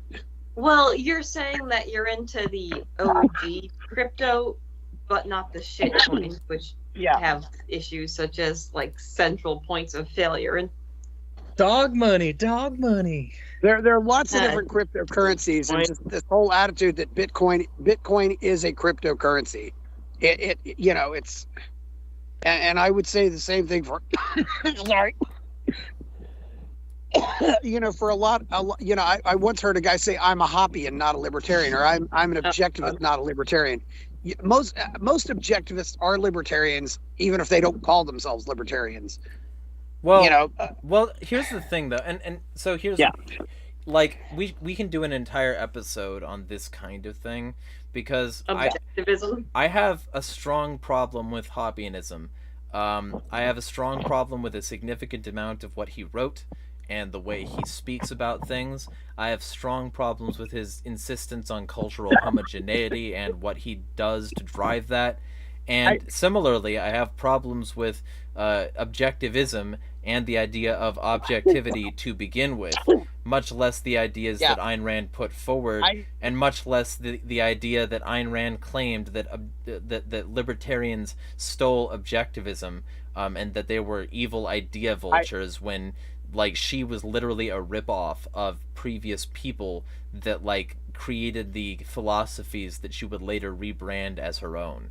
So there's some problems there. This is not the rabbit hole I wanted to go down. I'm just saying, people who, that's the square not rectangle thinking is just ridiculous, and I've seen it. Orthodox Bitcoiners today sound like Orthodox objectivists 30 years ago. I mean, okay. I mean, it's a little different, I think, because, like, well, okay, it's not an ideology, it's a currency, but, I mean, I actually agree that, like, crypto bros are annoying, but I don't know if you can really, it's really the same thing. Well, so, emotional control. Anybody got any examples? Hody, I think you were primed to say something. I mean, emotional abuse is probably, emotional control of all these is probably the most common, I guess, as I look over the list here. Like, there's an idea within like a social structure that you will lose your friends or family, even if they don't say it explicitly, but your standing with them will go down. And like, especially when we're talking about friends and family, listen, you eat lunch with these people, you see these people, short of pointing a gun at your head and threatening your life, the number one most influential way to coerce a person to do something is to threaten their social circles. Yes. And so if somebody thinks they're going to suffer, this is the emotional, like, kind of abuse, right? Is most of the time, very, very few times will somebody say, I mean, it happens, so I don't want to dismiss this, because sometimes people will say, oh, you're stupid, idiot, you're no good, you're worthless. That usually what happens is they just treat you like you are worth less, like you are a little less valuable. So I don't want to demean anybody who's gone through like serious abuse. That's obviously like very real. It certainly exists. There's some people that are more explicit about this, but what you're going to find more often than not is this implicitness to it. Mm-hmm. So I first read Combating Cult Mind Control by Stephen Hassan, and it was the first book we actually read in a book club that I read with people, and I am sorry to the people in this group who will no doubt take offense, but this is simply true, and the way it happened is we were trying to figure out how to get people out of the LPMC, and they actually started by having us read this book, Combating Cult Mind Control, and it was fantastic. I mean, as far as like the tactics that it recommended for like how do you get somebody to kind of recognize what's going on, and one of the top ways, because of course the LPMC is not a cult in every single way, much like churches, I'm not going back on this, you could be involved with a faction of the LPMC that is not a cult, right? Like one of the reasons I kind of regretted calling all of them a cult is because while that is true for some of them in the leadership, It is certainly not true for all of them. Most people are out just helping gain signatures and stuff like that. They aren't aware, right? So I apologize for what I said before on I mean, this is like two or 3 years ago now, but that was an overstatement. But the issue is that there was a social suffering to be done if you went against the will of the group, even if they didn't say, "Oh, I'll kick you out" or something explicitly, as some people had to suffer. It was just, hey, if I do think what Tom Woods did was kind of gross, I'm going to suffer a social consequence in this group, and that's the emotional abuse, right? Is that this is your family. These are the people you work with, raised money with. You found your identity with them. And what happened is now all of a sudden you're kind of like, well, if I don't do what they say or like agree with them completely on like the Tom Woods thing, which is legitimately gross, then I'm going to be in a lot of trouble. Like I'm not going to have the same friendships that I have before. It may not seem emotionally abusive, but if your friendship with somebody is maintained on you turning the other way in the face of something that's an actual legitimate problem, that's cult behavior, whether they know they're doing it or not. Thanks to you, I'm going to have to sit in a confession booth with Michael Heiss now. But spend at least a week at Mises re-education camp. But Heiss is based. I will say, no, he's not. I will say one thing about, like, the Mises Caucus thing. For a while there, when I was saying how great the Mises Caucus is, and supporting what their primary messaging was at the time, and also going against the old guard and opposing the Fakertarians, they were on board with me. When I was, like, stepping outside of that paradigm and being like, yo, why are you fucking supporting IP? Why are you, like, backing Javier Milei? Why are Mises Caucus folks suddenly waging a culture war against trans people?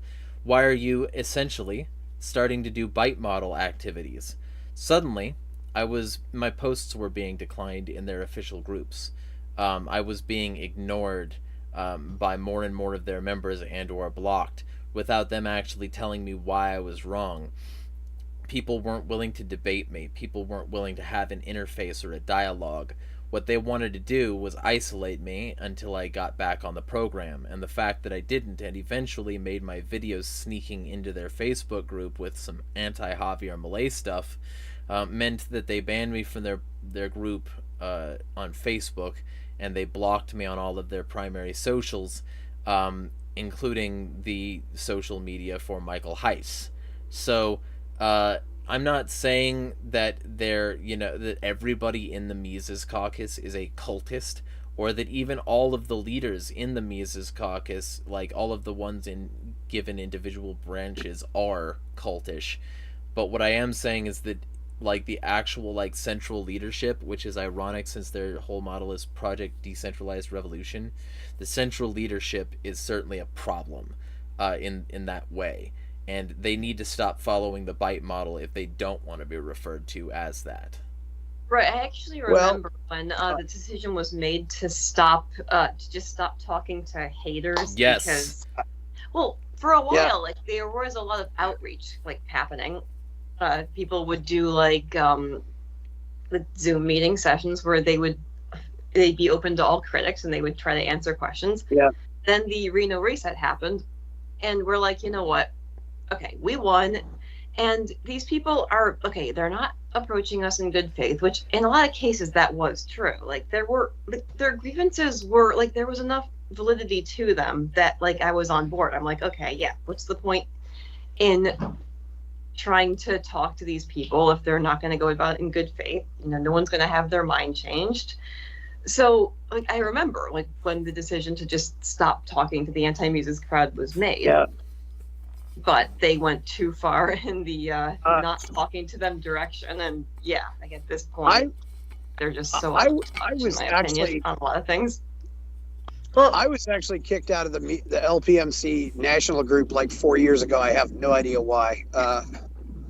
Really, it's kind of funny, I think the worst thing about this is, I think some people, Angela has had so much hate thrown at her that I think she's shut out some people who do have legitimate criticisms of her. Yeah. I think you know, and you know, it's rather unfortunate because, you know, I've disagreed with a lot of things Angela's done lately, but there are people who wanted her to fail from day one, and that's whoever Yeah, the next chair is.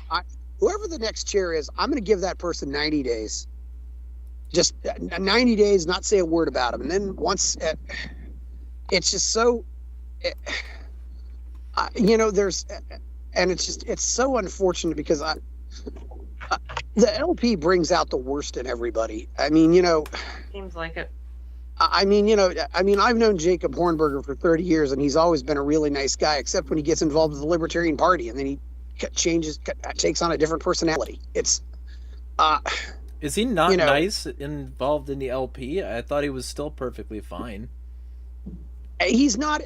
He seems like he's a lot more critical. I don't know. It doesn't bring out the best in him. Well, It definitely doesn't. You know, I liked Jacob Hornberger's criticism. His car rants were excellent. I didn't say I didn't like Jacob Hornberger. I think he's done a lot of good for the movement. He's fought a lot of good fights. You know, for me, you know, and you know, for me, the biggest thing, you know, is I know a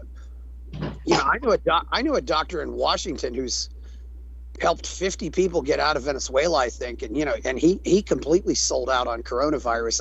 I think he's probably mainly responsible for the LP's horrible messaging, is because he was giving the LP a lot of money and he was buddies with Sarwark.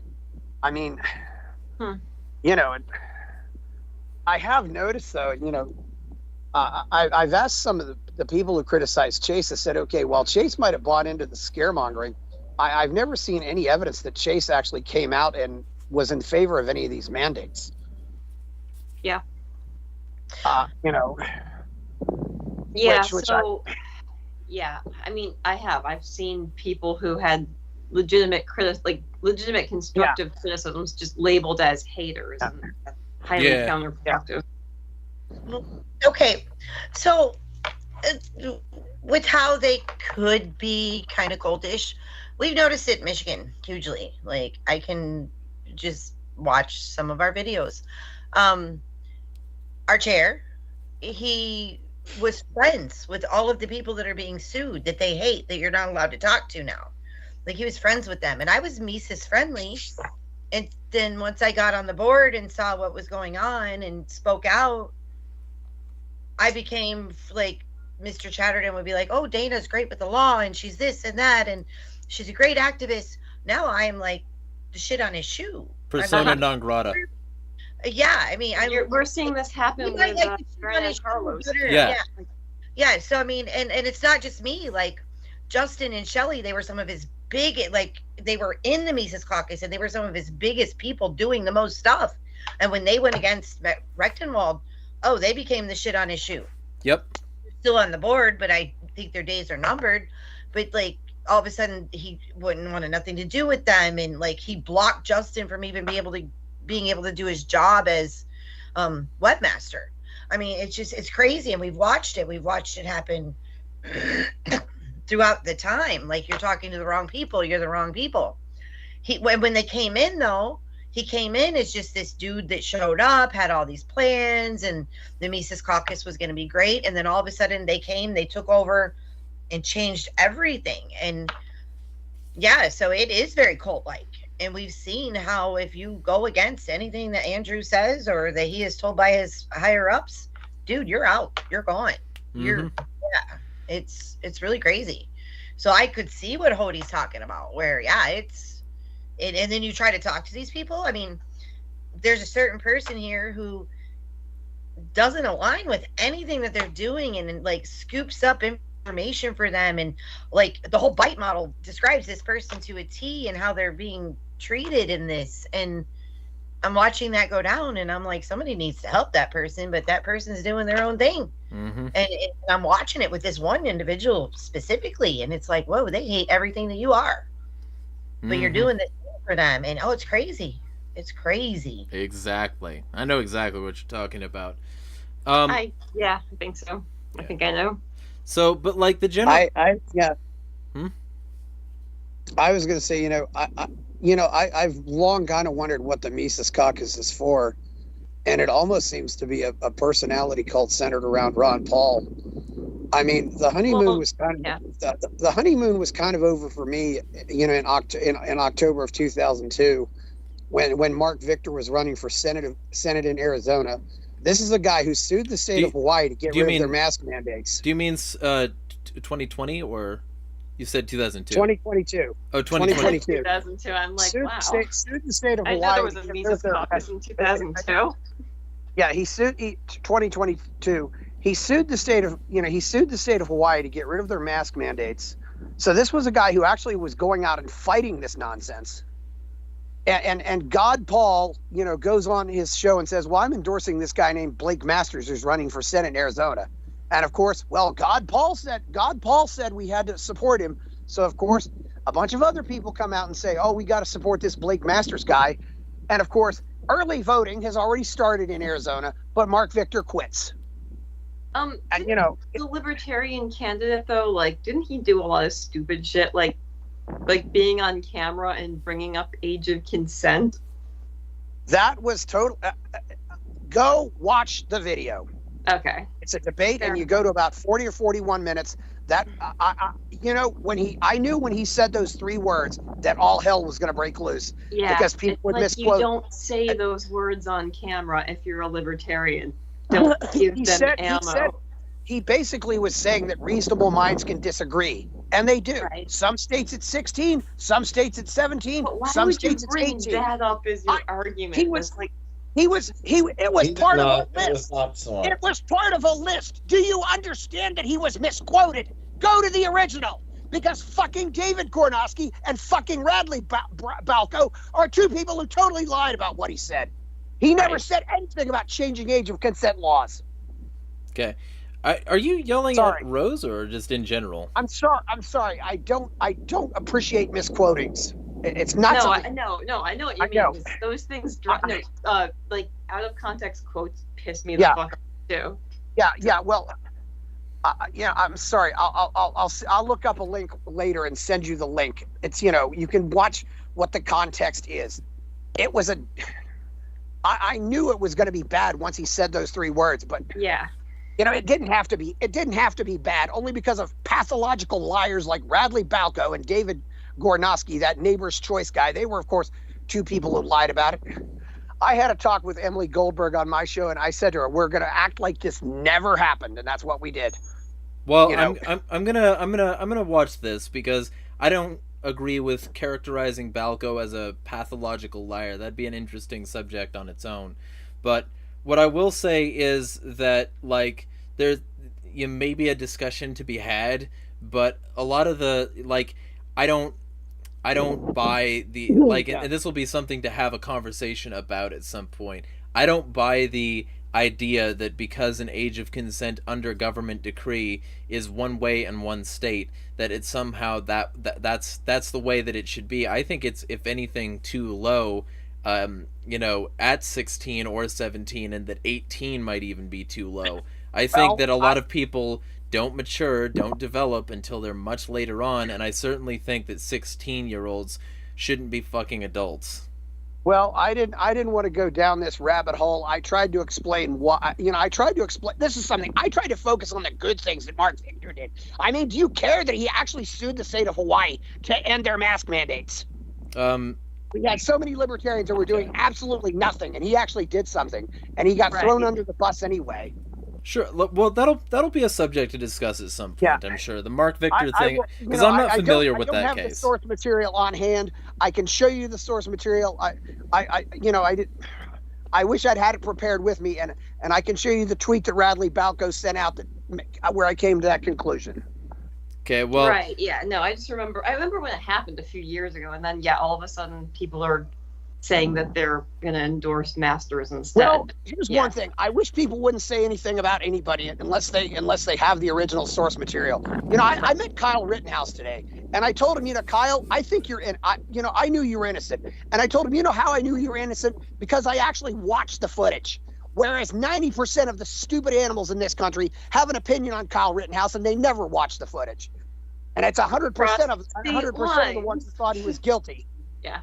Well, Watch the fucking footage. I also that was one of the most cut and dry cases of self-defense I've ever seen. I also, just to be clear, I'm still in the Harrison Wells kind of Hody Johns camp of not dehumanizing people.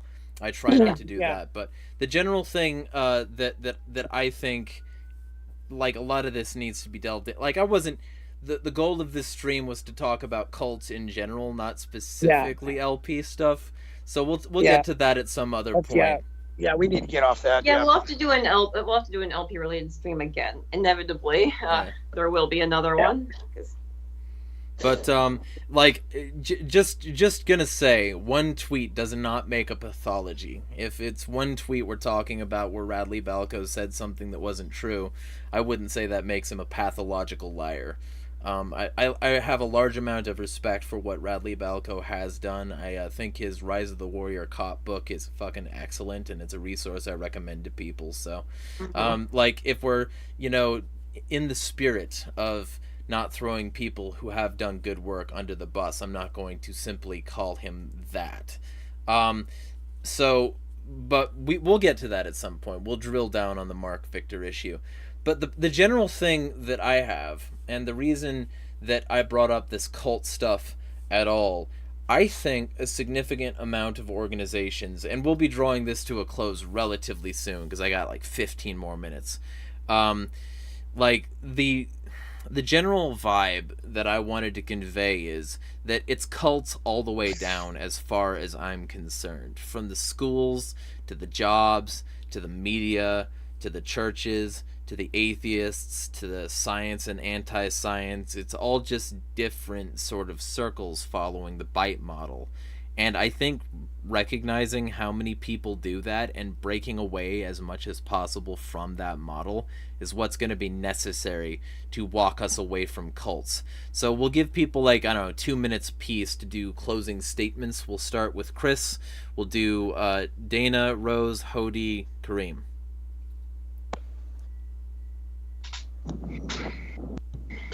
Okay. Yeah, sorry. It took a while to get unmuted there. I think sometimes we just get involved with cults because we want to have a place where we feel like everybody is our friend. I can't say I've had a place like that in my life, but sometimes I've had places like that, and then I got to a place where it seemed like after that I trusted them less. I don't know. I think there's a sense of belonging, and cults fulfill those, but they also can be very destructive, and they can be like a drug that takes away from us. Somebody finally said to me, you got to go build your own community. Maybe I do.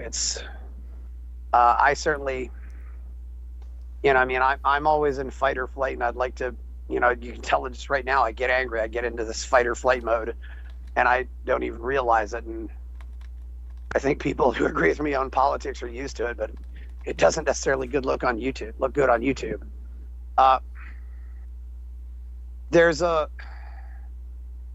The world is very hurt right now, and it seems like there's a lot of, I don't know if, something's going on with the cosmos or something right now, but man, it just seems like it's like there's a big shift going on right now, and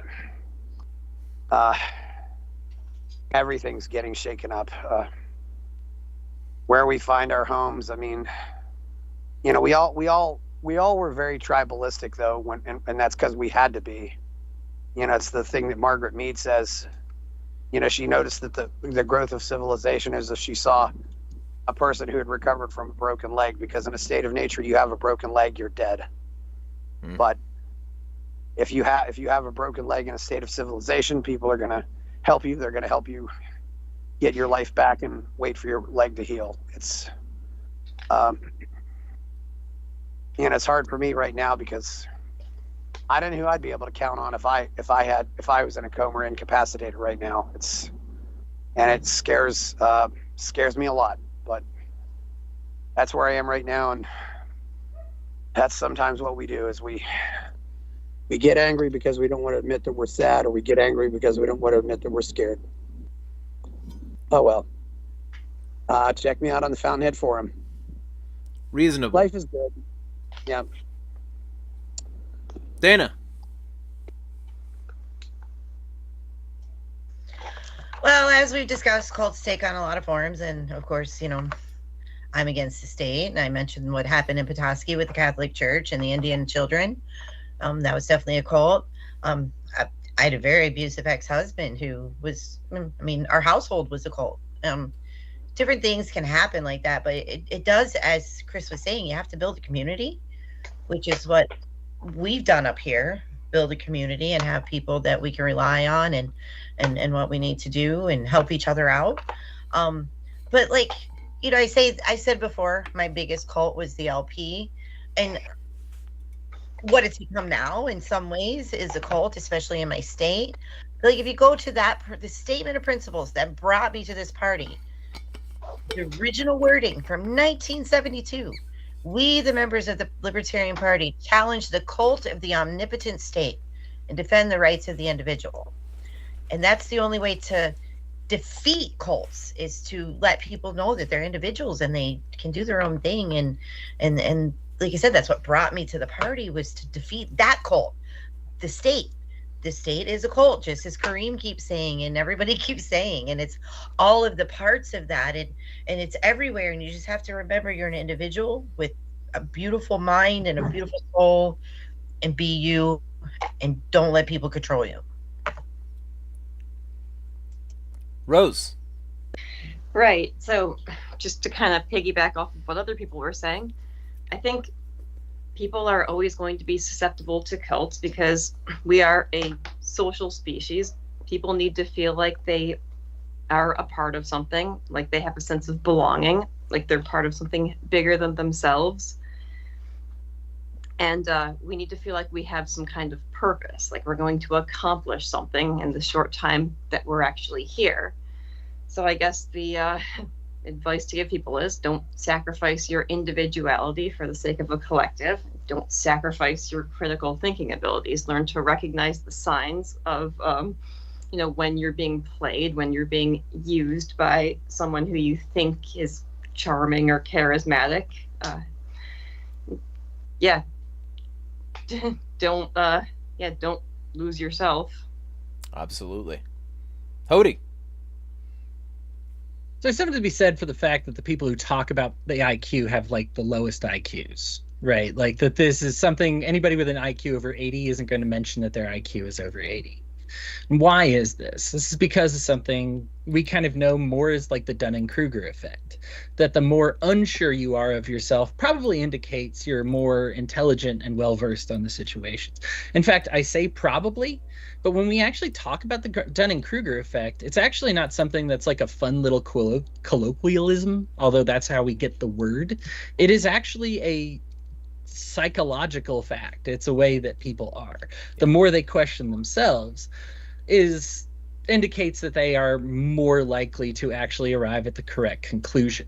If you read about things like the Stanford prison experiments or what happened at like Gitmo and Guantanamo Bay, what was the other Milgram. The other place where, yeah, the Milgram experiments, sure, but what was he was assigned to investigate, I don't know, they were torturing prisoners there. Abu And Ghraib? the thing is, Abu Ghraib, yes. And so the places that you were the people who were most likely to not abuse others was those who recognized that they had the capacity to fall for these abusive schemes.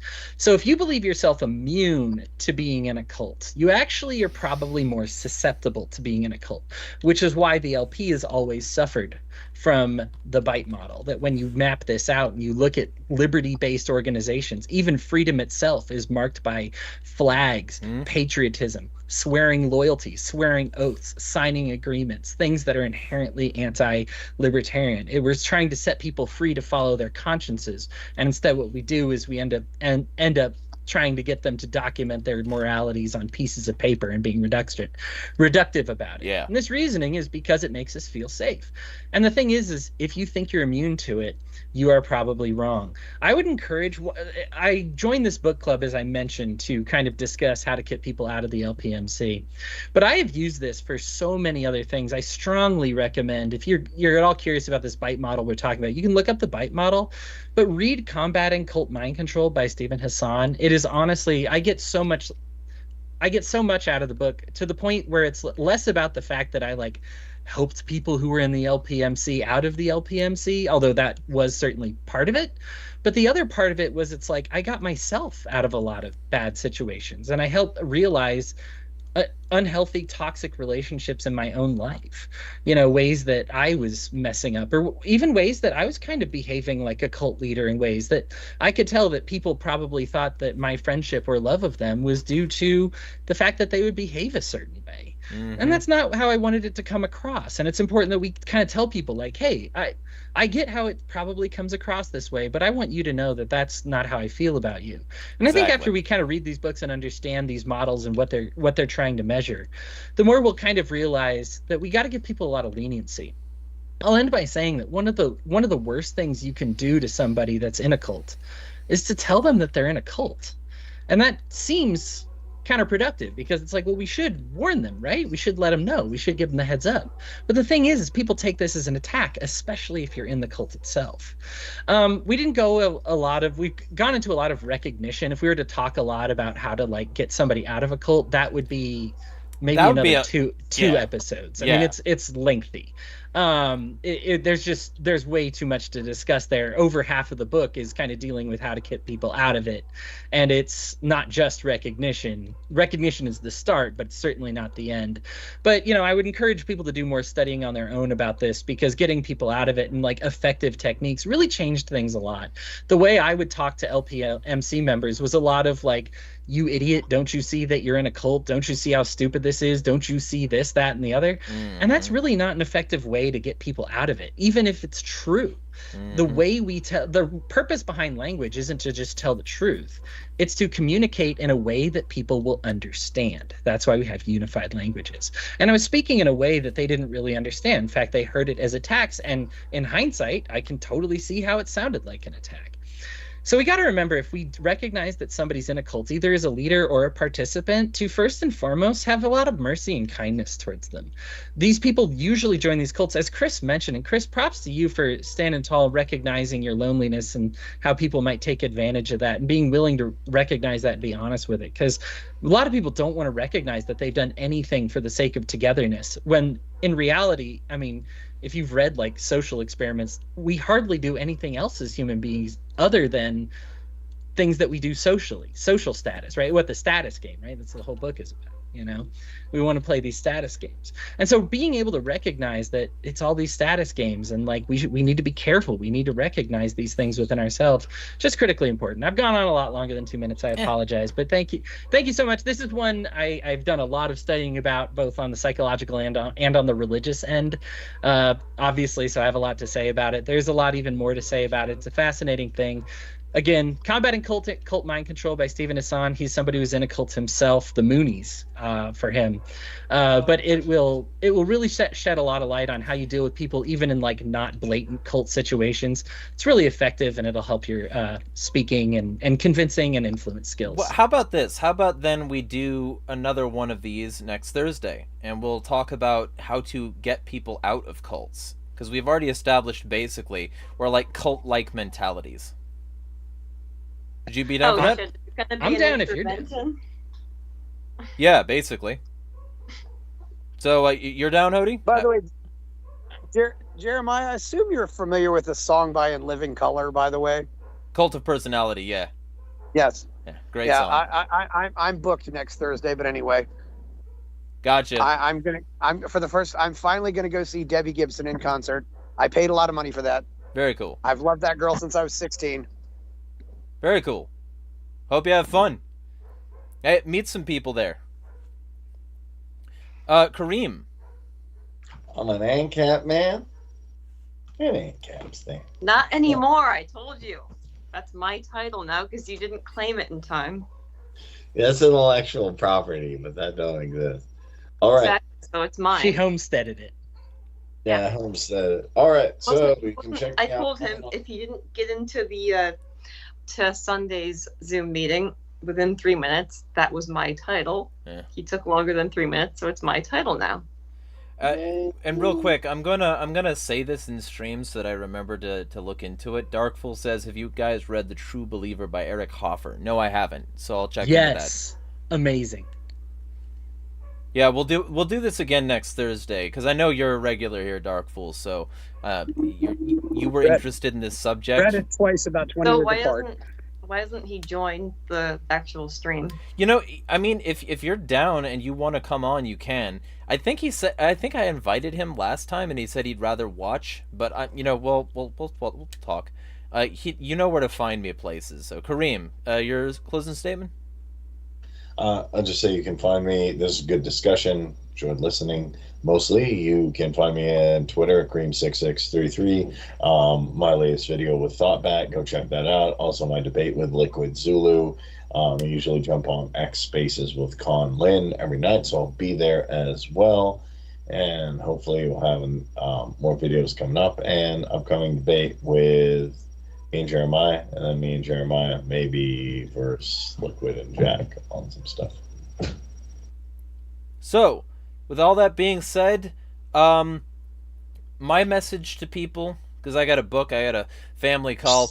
One of the things that I try to do is I try to keep in contact with family, and I try to maintain healthy relations with people.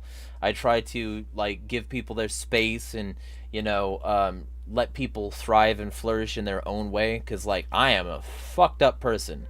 I have a lot of things that are wrong with my psychology, my current living conditions, etc., etc. So do not become exactly like me. Holy fucking shit.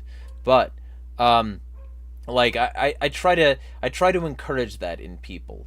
And that's one of the things. That's one of the core presumptions that I want to leave people with.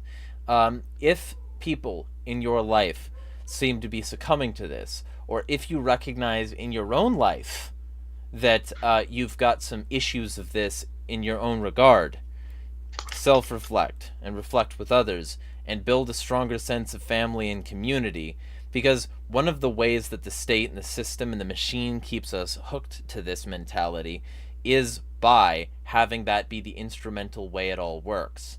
And ultimately, the only way out of this is to recognize where we have failed to be as individual as we could, or as connected as we could. And we have to be both. You can't just be an island, and you can't just be connected.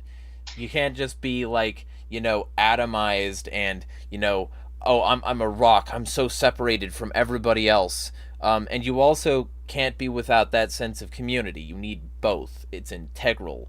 And so, humans are social creatures. We need to interact. We need to reach out and touch somebody consensually, allegedly.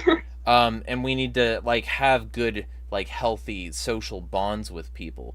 That's why people build these organizations to begin with, and that's why these organizations that are the most cult-like are the best at exploiting that loneliness. And so, ultimately speaking, if you're going to thrive, if you're going to be independent, if you're not going to be a cog in somebody else's machine, you need to recognize that, and you need to recognize when you're also making other people be a cog in your machine, especially since if you're a cog in somebody else's machine and you're helping them make more sub-cogs, it's like a pyramid scam, it's like a Ponzi scheme, it's like any of these numbers of other sorts of institutions and organizations where you're recruiting people to follow the same model you have to follow in order to fit into their social circles. If you realize that you have to be sort of an element of their system in order to get their support, leave. If you realize that you are requiring somebody else to do that, stop. Be self-reflective enough to understand your own position and to understand how other people need you.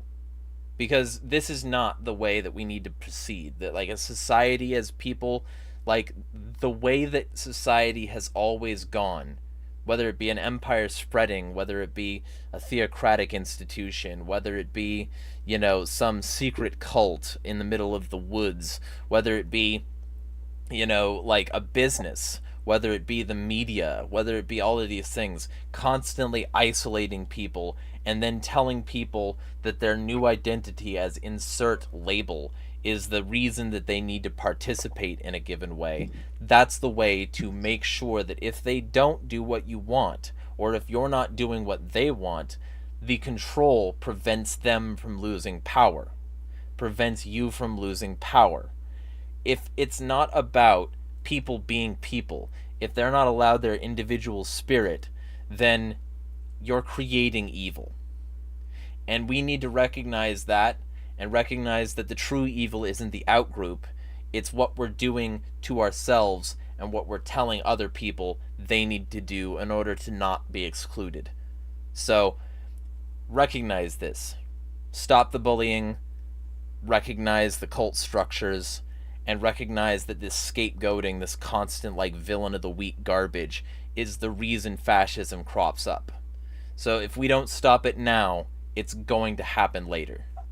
And we need to stop it now because it's already happening, much less how it's going to get later. So, it's sort of like that Rage Against the Machine lyric. If we settle for nothing now, we'll settle for nothing later. So, that's what I want to leave people with. Because the institutions are set up as a cross-sectional, like, mishmash, a collage, a tapestry of cults. And we need to recognize all of that in order to recognize that the machine itself relies on a fundamental rejection of rationality and humane treatment. So, smash that in order to smash the fucking state.